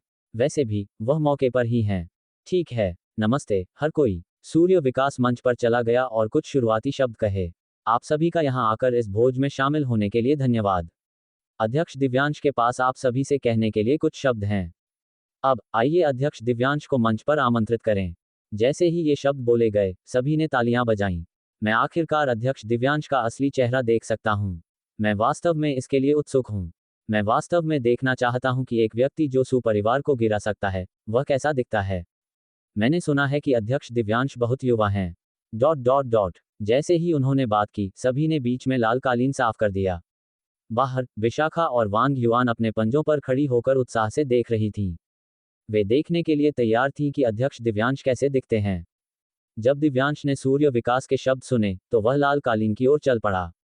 दिव्यांश, तुम कहाँ जा रहे हो? आरटी सोंग स्तब्ध रह गई और उसने दिव्यांश की ओर देखा। यह अंधाधुंध हिलने डुलने का समय नहीं था। यह अध्यक्ष दिव्यांश के मंच पर जाने का समय था। मैं मंच पर जा रहा हूँ, आरटी सोंग। दिव्यांश हंसा। मंच पर जा रहा है? वांग युआन ने दिव्यांश को देखा और ताना मारा। उसने धीमी आवाज में कहा, क्या तुम सोचते हो कि तुम अध्यक्ष दिव्यांश हो क्योंकि तुम्हारा उपनाम दिव्यांश है? दिव्यांश ये सुनकर खुद को हंसने से नहीं रोक पाया। उसने सिर हिलाया और भीड़ से बाहर चलना जारी रखा। खंड प्रमुख वांग, यह आपका कनिष्ठ है ना? वह क्या कर रहा है? प्रबंधक झांग तुरंत चिंतित होकर पूछा। मुझे नहीं पता कि वह लड़का क्या सोच रहा है। वांग किंग ने दिव्यांश की ओर देखा और माथे पर शिकन डाली। क्या इस लड़के का दिमाग खराब हो गया है? क्या हो रहा है? यह अध्यक्ष दिव्यांश द्वारा आयोजित एक भोज था। ये कितना महत्वपूर्ण अवसर था। जो लोग आए थे, वे सभी उच्च पदस्थ अधिकारी और रईस थे। दिव्यांश ने न केवल अध्यक्ष दिव्यांश का अनादर किया, बल्कि इन बड़ी हस्तियों को भी नाराज किया। यहां तक कि जनपद सत्ययुग भी उसे नहीं बचा सकता था। उस क्षण वांग किंग की दिलचस्पी बढ़ गई। उसने दिव्यांश की दिशा में देखा और देखने के लिए तैयार हो गया कि क्या होगा। दिव्यांश, वापस आओ। आरटी सोंग उसका पीछा करने ही वाली थी कि वांग किंग ने उसका हाथ पकड़ लिया। तुम क्या कर रही हो? क्या तुम जानती हो कि यह किस तरह का अवसर है? क्या तुम भी इन बड़ी हस्तियों को नाराज करना चाहती हो? वह लड़का चीजों को बहुत मुश्किल से ले रहा है। यह उसका अपना मामला है। दूसरी तरफ दिव्यांश पहले ही लाल कालीन पर चल चुका था। आसपास के लोग सदमे में दिव्यांश को देख रहे थे। यह एक जवान आदमी था। वह लाल कालीन पर क्यों था? वह क्या कर रहा था? ये लाल कालीन अध्यक्ष दिव्यांश के लिए आरक्षित था। उस जैसा जवान आदमी इस पर कैसे जा सकता था? हालांकि अगले ही पल पांचवी पंक्ति में खड़े निदेशकों और सीईओ ने दिव्यांश को देखा और खड़े हो गए। नमस्ते अध्यक्ष दिव्यांश। बधाई हो अध्यक्ष दिव्यांश। Dot dot dot. हर कोई स्तब्ध रह गया। क्या हो रहा था? अध्यक्ष दिव्यांश, अध्यक्ष दिव्यांश, अध्यक्ष दिव्यांश। जैसे जैसे अधिक से अधिक लोग खड़े हुए, विशाखा और अन्य लोग जब स्थिति को देखा तो पूरी तरह से स्तब्ध रह गए। इस बीच वांग किंग के नाखून उसकी हथेली में गहराई तक धंस गए थे। वह विश्वास नहीं कर सका। एक गरीब बच्चा जो एक छोटे से जिले से आया था, वास्तव में एक ऐसे व्यक्ति में बदल गया था जो जनपद नगरी के शिखर पर था। वह एक ऐसा व्यक्ति बन गया था जो जनपद नगरी के शीर्ष पर खड़ा था और सभी उच्च पदस्थ अधिकारियों और रईसों को देखकर मुस्कुरा रहा था। हालांकि सच्चाई अब उसके ठीक सामने थी। वह नहीं चाहता था तो भी उसे विश्वास करना पड़ा। उसने दिव्यांश के प्रति अपनी अवमानना और अपनी बेटी को रोकने के बारे में सोचा। वह वास्तव में खुद को थप्पड़ मारना चाहता था। अगर उनका परिवार अब दिव्यांश का पक्ष लेता तो वह अध्यक्ष दिव्यांश का ससुर होता। वह अपने हाथ के एक झटके से स्थिति को पलट सकता था। हालांकि अब बहुत देर हो चुकी थी। दिव्यांश मंच पर चला गया और अपने सामने खड़े लोगों की ओर देखा। मैं सीधे मुद्दे पर आना पसंद करता हूं। मैं जनपद नगरी में एक व्यापार मंडल स्थापित करना चाहता हूं। पवित्र आकाश, कड़ाई ड्रैगन सुरक्षा और जेंग कॉरपोरेशन को केंद्र के रूप में रखकर मुझे उम्मीद है कि जनपद नगरी के सभी निगम इसमें शामिल होंगे और एक साथ समृद्ध होंगे। व्यापार मंडल में हित आपस में जुड़े हुए हैं। प्रत्येक सदस्य सदस्यता शुल्क के रूप में अपने लाभ का 5% देगा। मुझे नहीं लगता कि किसी को कोई आपत्ति होगी। वह एक व्यापार मंडल स्थापित करना चाहता था। सदस्यता शुल्क उनके लाभ का 5% था। उपस्थित उच्च पदस्थ अधिकारियों और रईसों के चेहरे कस गए क्योंकि उन्होंने अपने मन में अपने विकल्पों का वजन किया। फायदे और नुकसान का वजन करने के बाद एक सीईओ सबसे पहले आगे बढ़ा। अध्यक्ष दिव्यांश, आकाश ऊर्जा समूह व्यापार मंडल में शामिल होने और आपके नेतृत्व में बेहतर विकास करने के लिए सहमत है। अध्यक्ष दिव्यांश, आयुष उद्योग भी शामिल होगा। मैं भी शामिल हो जाऊंगा। मैं भी। एक पल के लिए सैकड़ों लोगों ने जवाब दिया। सभी सीईओ और निदेशकों ने अपना रुख व्यक्त किया, खासकर वे परिवार और कंपनियां जो मूल रूप से सुपरिवार के अधीन थीं। उन्होंने हाथ उठाकर सहमति व्यक्त की। डर था कि दिव्यांश उन पर हमला करेगा। समझदार आंखों वाले जानते थे कि दिव्यांश उन्हें अपने गुट में खींच रहा था। हालांकि वे भी तैयार थे। आखिरकार उन्होंने सदस्यता शुल्क के रूप में अपने लाभ का केवल 5% भुगतान किया, लेकिन उन्हें जो मिला वह एक अच्छा विकास अवसर था। उन्हें दिव्यांश के हाथों में जादुई स्वर्गीय आत्मा जल भी प्राप्त होगा। विशेष रूप से स्वर्गीय आत्मा जल अतुलनीय रूप से कीमती था। यह असामान्य रूप से जादुई था। इस तरह के दृश्य ने उन अधिकारियों और रईसों को भी चौंका दिया जो जनपद नगरी से नहीं थे। वे दिव्यांश के प्रभाव से चौंक गए थे। इसके साथ दिव्यांश मंच से नीचे उतर आया। जनपद सत्ययुग और अन्य लोग खड़े हुए और दिव्यांश की ओर देखा। अध्यक्ष दिव्यांश, ये जंगलराज के धन परिवार के युवा मास्टर धन दौलत हैं। युवा मास्टर धन दौलत, यह अध्यक्ष दिव्यांश हैं। धन दौलत ने दिव्यांश की ओर देखा, जो लगभग उसी उम्र का था। उसने सिर हिलाया और आह भरी। अध्यक्ष दिव्यांश वास्तव में सुंदर और अमीर हैं। उसने हाथ बढ़ाया और दिव्यांश से हाथ मिलाया। मैं अपने पिता के आदेश पर अध्यक्ष दिव्यांश और पवित्र आकाश को जनपद नगरी के शीर्ष पर खड़े होने पर बधाई देने आया हूं। फिर धन दौलत ने बगल से एक बक्सा लिया और उसे खोला। अंदर एक कार की चाबी थी। हे भगवान, एक बुगाटी वेरॉन। उनके बगल में जनपद शौर्य ने बक्से में स्पोर्ट्स कार की चाबी को देखा। उसकी आंखें चौड़ी हो गईं। वह विश्वास नहीं कर सका कि वह क्या देख रहा था। ये था 4,50,00,000 रुपये की स्पोर्ट्स कार। ये दुनिया की सबसे शानदार सुपर कार में से एक थी। क्या इसे उपहार के रूप में भेजा गया था? दिव्यांश के बगल में श्रेया और हेमा ने भी अपना मुंह ढक लिया। दिव्यांश ने चाबी ली और सिर हिलाया। मुखिया धन को मेरी तरफ से धन्यवाद कहिए। अध्यक्ष दिव्यांश, कार बाहर है। हम कार चलाने की कोशिश क्यों नहीं करते? धन दौलत ने दिव्यांश की ओर देखा और बाहर की ओर इशारा किया। मुझे पसंद आएगा। फिर वे दोनों बड़ी हस्तियों के एक समूह से घिरे हुए बाहर चले गए। दिव्यांश दरवाजे पर पहुंचने ही वाला था कि वह मुड़ा और किनारे पर खड़ी वांग युआन और अन्य लोगों को देखा। इस समय वांग युआन के चेहरे पर एक जटिल भाव था। वह बिना एक शब्द कहे वहीं खड़ी रही और केवल दिव्यांश को देखा। अनगिनत भावनाएं उसकी आंखों में कौंध गईं। सदमा था, भ्रम था। अंत में भावनाओं का एक ढेर एक साथ मिला और गहन पछतावे की एक लकीर में बदल गया। दिव्यांश, जो पूरे समय भावहीन रहा था, हंसा और सिर हिलाया। फिर वह मुड़ा और दूर चला गया। केवल स्तब्ध भीड़ ही अनंत पछतावे के साथ वहीं खड़ी रह गई। पार्किंग स्थल में एक बिल्कुल नई काली बुगाटी वेरॉन खड़ी थी। दिव्यांश और धन दौलत कार में बैठे।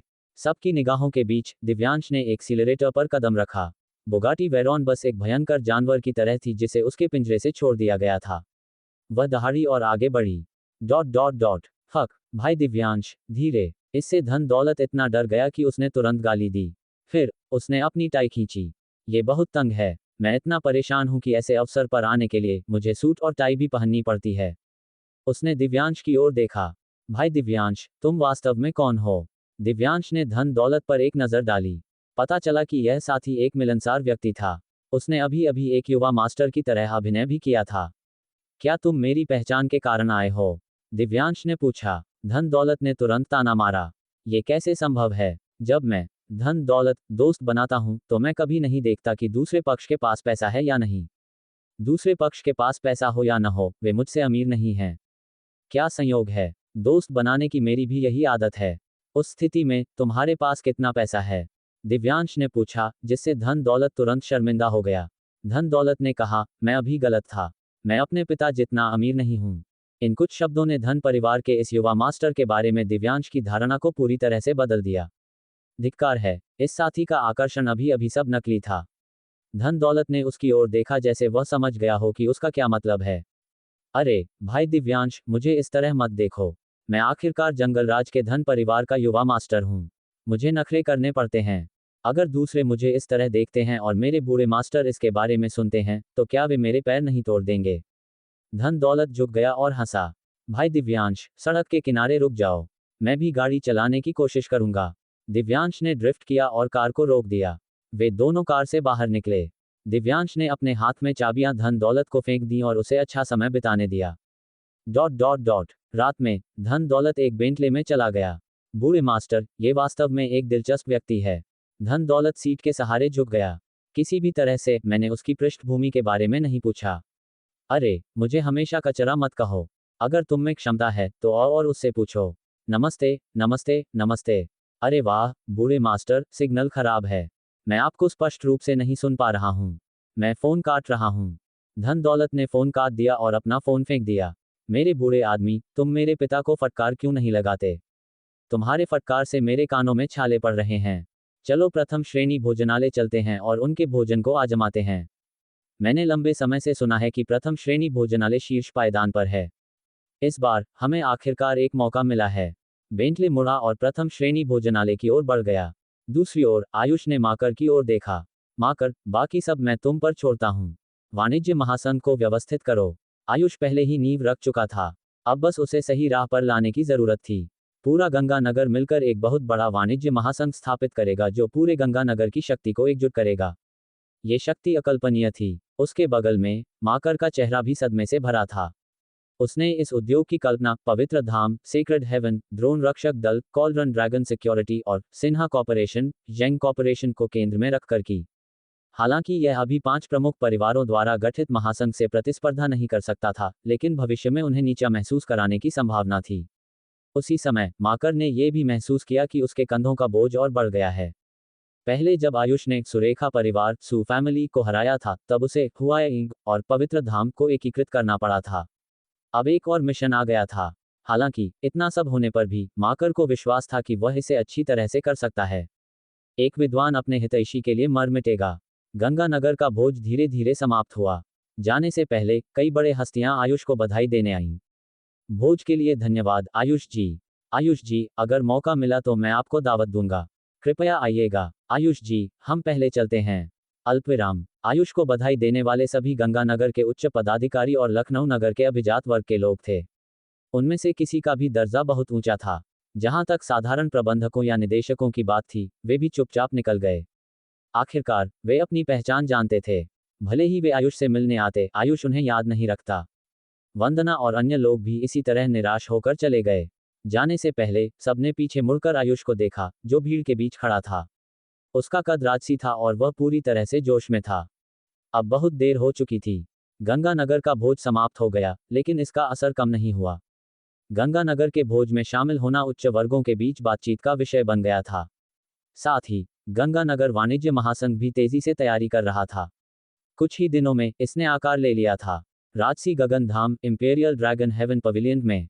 भाई, क्या तुम सच में घर जा रहे हो? मुझे भी वापस जाना है। आयशा ने आयुष को गले लगाया और अनिच्छा से देखा। उफ, रहने दो, मुझे और आकांक्षा को भी विशेष प्रशिक्षण के लिए जाना है।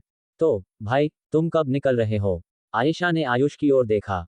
दोपहर में। मैं तुम दोनों को बाद में कॉलेज छोड़ दूंगा। आयुष ने कुछ देर सोचा। वैसे मैंने तुम दोनों का नाम ड्राइविंग स्कूल में लिखवा दिया है।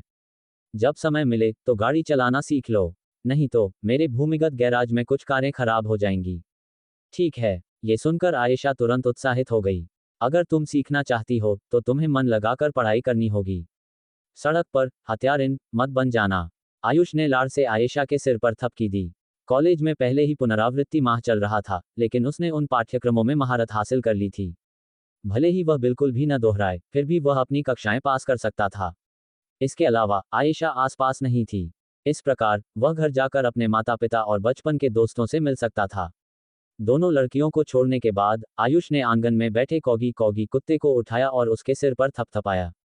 मुझे देखने के लिए एक लेजर किरण दागो। अगले ही पल कॉगी ने अपना मुंह खोला और एक लेजर किरण बाहर निकली। धड़ाम। लेजर किरण के घूमने से आंगन के पेड़ धड़ाम की आवाज के साथ गिर पड़े। आयुष ने पास जाकर देखा और मुंह दबाए बिना न रह सका। कटाव बहुत चिकना था। ये दिव्य श्रेणी का रक्षक कुत्ता अत्यंत भयंकर था। अगर यही लेजर किसी व्यक्ति को लगती तो परिणाम भी वही होता। वह कमर से कट जाता। उसने संपत्ति प्रबंधन प्रॉपर्टी मैनेजमेंट को फोन किया, जिन्होंने आधे घंटे के भीतर गिरे हुए पेड़ों को हटा दिया। ठीक है, मैं भी वापस जा रहा हूं। तुम यहीं रहना और घर की निगरानी करना। आयुष ने निर्देश दिया और विला की बायोमेट्रिक पहचान को बंद कर दिया। तुरंत पूरे विला को बंद कर दिया। बक्सा लेकर आयुष बुगाटी वेरॉन को सीधा यनवे के लिए दौड़ाया। गंगानगर यनवी से ज्यादा दूर नहीं था, जो केवल 4 से 5 घंटे की दूरी पर था। राजमार्ग पर, अरे यार, वह क्या है? एक व्यक्ति ने उसे पार करती हुई कार को देखा और हाँफने लगा। यह क्या है? क्या वह बुगाटी वेरॉन है? ये 45 करोड़ रुपए की कार है। मैंने अपनी जिंदगी में ऐसी कार देखने की उम्मीद नहीं की थी। पूरे रास्ते आयुष की काली बुगाटी वेरॉन ने अनगिनत नजरों को अपनी ओर आकर्षित किया। इसने ईर्ष्या की एक लहर जगा दी। हालांकि इसका फायदा यह हुआ कि जैसे ही आयुष की बुगाटी वेरॉन सड़क पर दौड़ी, राजमार्ग की कारों ने तुरंत रास्ता छोड़ दिया। क्या मजाक है? ये 45 करोड़ रुपए की कार थी। अगर किसी ने इसे खरोंच दिया तो उनका घर चला जाएगा। हालांकि आयुष भी थोड़ा विवश था। ये बुगाटी वेरॉन हर चीज में अच्छी थी, लेकिन ये बहुत महंगी थी। ऐसा नहीं था कि आयुष पैसा खर्च नहीं कर सकता था। हालांकि समय समय पर कार में ईंधन भरवाना बहुत परेशान करने वाला था। आखिरकार इसका ईंधन टैंक बस इतना ही बड़ा था। वह दोपहर में निकला था। जब रात हुई तो आयुष यनवी लौट आया। पहुंचने के बाद आयुष ने अपनी मां को फोन किया। छोटा आयुष। जब आयुष की मां ने आयुष का फोन देखा तो वह चकित रह गई। मां, तुम कहाँ हो? मैं वापस आ गया हूँ। क्या वह वापस आ गया? तुम कैसे वापस आए? क्या तुम चाहते हो कि मां तुम्हें हवाई अड्डे पर लेने आए? या मुझे हाई स्पीड रेल स्टेशन पर जाना चाहिए? जरूरत नहीं है, मैं गाड़ी चलाकर वापस आया हूँ। तुम अभी कहाँ हो? तुम्हारे पास इतनी हलचल क्यों हो रही है? आयुष ने दूसरी तरफ से शोर सुना, जिससे वह थोड़ा झुंझला गया। आयुष की मां ने चारों ओर देखा। तुम्हारे पिता और मैं अंकल चुके सागर निवास द हाई रेजिडेंस पर एक भोज में शामिल हो रहे हैं। यह उनके बेटे की पढ़ाई में उन्नति का जश्न मनाने के लिए है। ठीक है, तुम पहले घर क्यों नहीं जाते? तो मैं पहले फोन रखती हूँ। आयुष की मां ने फोन काट दिया। मुख्य मेज पर बैठे चू धनराज छू जेंगफेंग ने आयुष की मां को देखा। क्या वह छोटा आयुष था? हाँ, इस बच्चे ने अचानक कहा कि वह वापस आ गया है। वह वापस आ गया। उसके बगल में बैठे एक आदमी ने कहा, मुझे याद है कि छोटा आयुष तो अभी विश्वविद्यालय के 3रे वर्ष में है। क्या उसे अभी कक्षा में नहीं होना चाहिए? वह वापस क्यों आ गया? मुझे भी नहीं पता। शायद ये पुनरावृत्ति माह है, इसलिए कुछ नहीं चल रहा है, आयुष की मां ने कहा। भाभी, मुझे ये कहना पड़ेगा। तुम उसे इतना लापरवाह नहीं रहने दे सकती। चू धनराज ने मेज पर दस्तक दी। वह एक युवा आदमी है। वह मेहनत क्यों नहीं कर सकता? जैसे ही उसने बात की, उसके बगल में बैठे आदमी ने भी हाँ में हाँ मिलाई। ये सच है। क्या यहाँ प्रमाण नहीं है? विनीत ने न केवल इस साल 985 परियोजना के तहत एक स्नातकोत्तर विद्यालय में प्रवेश लिया है, बल्कि वह अपनी ऑडी भी खरीद सकता है। जैसे ही ये शब्द बोले गए, सबने ईर्ष्या भरे भाव दिखाए। विनीत, तुम्हारी ऑडी कितने की है? एक बुजुर्ग ने अपने सामने बैठे युवक से पूछा। आया, ज्यादा नहीं, बस 30 लाख रुपए की। यह ज्यादा नहीं है, बस 30 लाख रुपये। यह अच्छी कारों से बिल्कुल भी तुलना नहीं कर सकती। मैं बस कुछ छुटपुट चीजें बेचकर कुछ पैसे कमा रहा हूँ।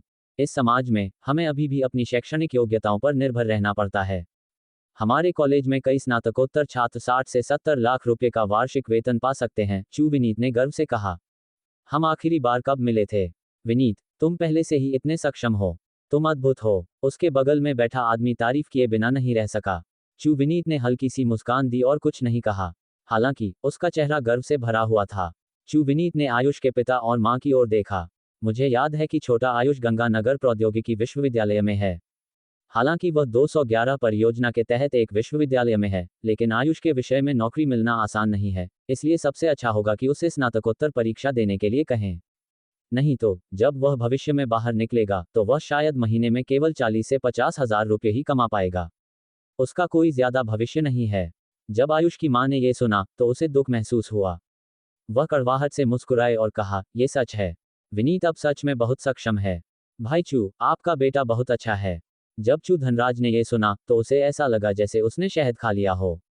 उसका चेहरा आत्मसंतोष से भरा हुआ था, लेकिन वह मन ही मन संतुष्ट था। हालांकि उसने अभी भी विनम्रता से कहा, विनीत बस कड़ी मेहनत के दम पर थोड़ा भाग्यशाली रहा।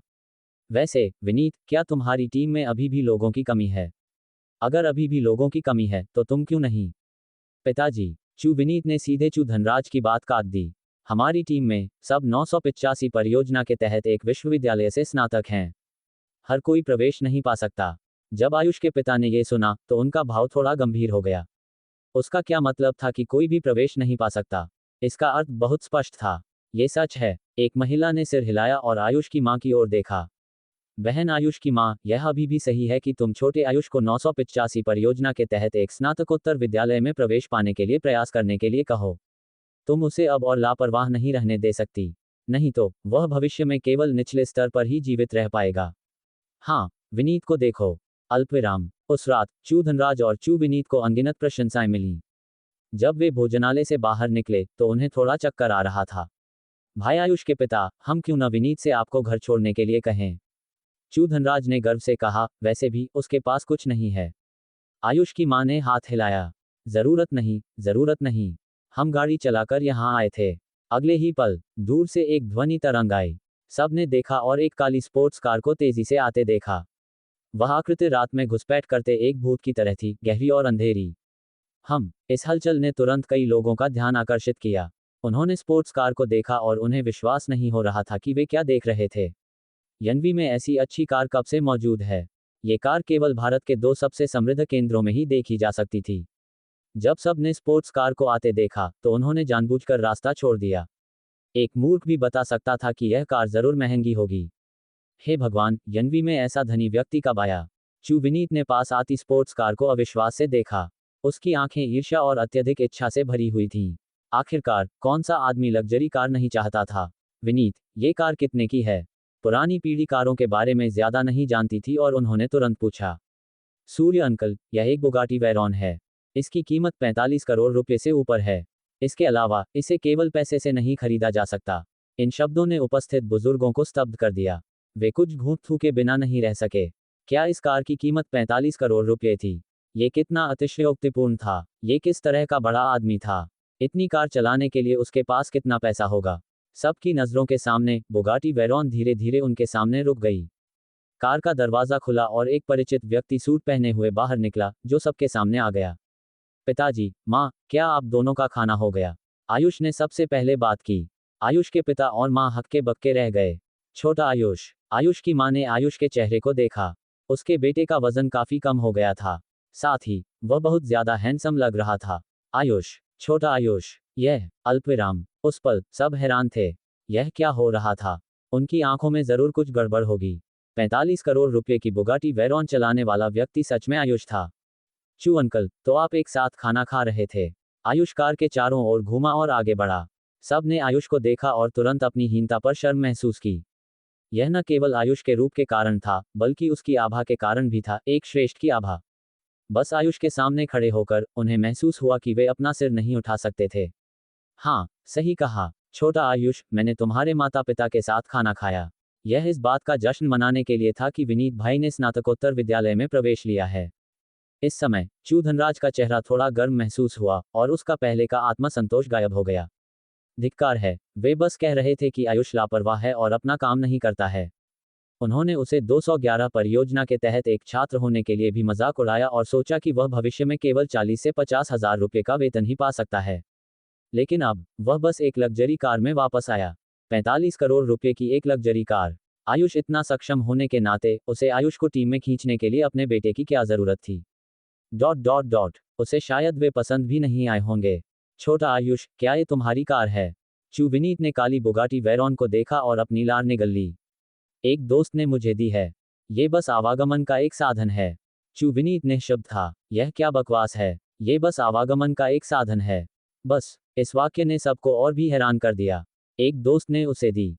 कौन सा दोस्त ऐसी कार दे सकता है।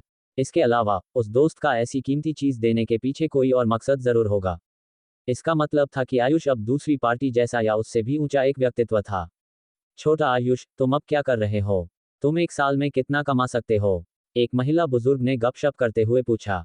फिर उसे उसके बगल में बैठे उसके पति ने खींच लिया। तुम मुझे क्यों खींच रहे हो। मैं बस छोटे आयुष से पूछ रही हूँ। Dot dot dot. जब आयुष ने ये सुना तो उसने कहा, मैं ज्यादा कुछ नहीं कर रहा हूँ। मैंने बस कुछ व्यवसायों में निवेश किया है। जहां तक पैसे की बात है, मैं इसका स्पष्ट हिसाब नहीं लगा सकता। आयुष की मां तुरंत निःशब्द हो गई। ये लड़का। कोई और उससे सवाल पूछ रहा था, लेकिन उसने अचानक दिखावा किया। वह इसका हिसाब कैसे नहीं लगा सकता। क्या कोई ऐसा पैसा था जिसे गिना न जा सके। अगर आयुष को पता होता कि उसकी मां क्या सोच रही है, तो वह निश्चित रूप से आंसू बहाने के कगार पर होता। वह सच में नहीं जानता था कि उसके पास अब कितना पैसा है। उसके पास पवित्र धाम, सेक्रेड हेवन, पूर्वी पर्वत विला, ईस्ट माउंटेन विला, विभिन्न पुरावशेष, जड़ी बूटी की मुहरें। कम से कम इन सब की कीमत 2000 करोड़ रुपए से ज्यादा होगी। जब आयुष के शब्द सबके कानों में पड़े तो उन्हें उस पर विश्वास करना पड़ा। आखिरकार 45 करोड़ रुपए की बुगाटी वैरॉन यही थी। ये कार, भले ही वह उन्हें मुफ्त में दे दी जाए, वे उसे चला नहीं पाएंगे। वे उसमें ईंधन भी नहीं भरवा पाएंगे। चू धनराज अजीब तरह से मुस्कुराया। छोटा आयुष, तुम सच में सक्षम हो। भाई आयुष के पिता, तुम सच में भाग्यशाली हो। वैसे, छोटा आयुष, क्या तुम्हारे व्यवसायों में अभी भी लोगों की कमी है। क्या तुम चाहते हो कि तुम्हारा विनीत भाई तुम्हारी मदद करे। उसने अभी अभी 985 परियोजना के तहत एक स्नातकोत्तर विद्यालय में प्रवेश लिया है। जब आयुष ने चू धनराज के शब्द सुने तो वह हंस पड़ा। चू अंकल, आप फिर से मजाक कर रहे हैं। देर हो रही है। पिताजी, माँ, चलो वापस चलते हैं। क्या मजाक है। पवित्र धाम, सेक्रेड हेवन में कोई भी सफेदपोश कर्मचारी 985 परियोजना के तहत एक विश्वविद्यालय से स्नातकोत्तर था। इसके अलावा उन्हें विदेश में पढ़ाई करने का अनुभव होना जरूरी था। 985 परियोजना के तहत एक विश्वविद्यालय में स्नातकोत्तर छात्र होने वाला कोई खास नहीं था। आयुष के पिता और मां ने आयुष को देखा, फिर उसकी कार को विवश भावों से देखा। आयुष तुरंत समझ गया। पिताजी, कार में बैठो। मैं तुम्हें ये कार चलाना सिखाता हूँ। माँ के साथ वापस चलाओ। मैं अपनी वॉल्क्सवैगन वापस चलाऊंगा। मित्रों, आपको अगर हमारी वीडियो पसंद आई हो तो चैनल को लाइक, शेयर और सब्सक्राइब करना ना भूलें और जुड़े रहें एके नोवेल वर्ल्ड के साथ। ऐसी ही अद्भुत कहानियों के साथ हम आते रहेंगे। अब तक अपना ध्यान रखिए। धन्यवाद।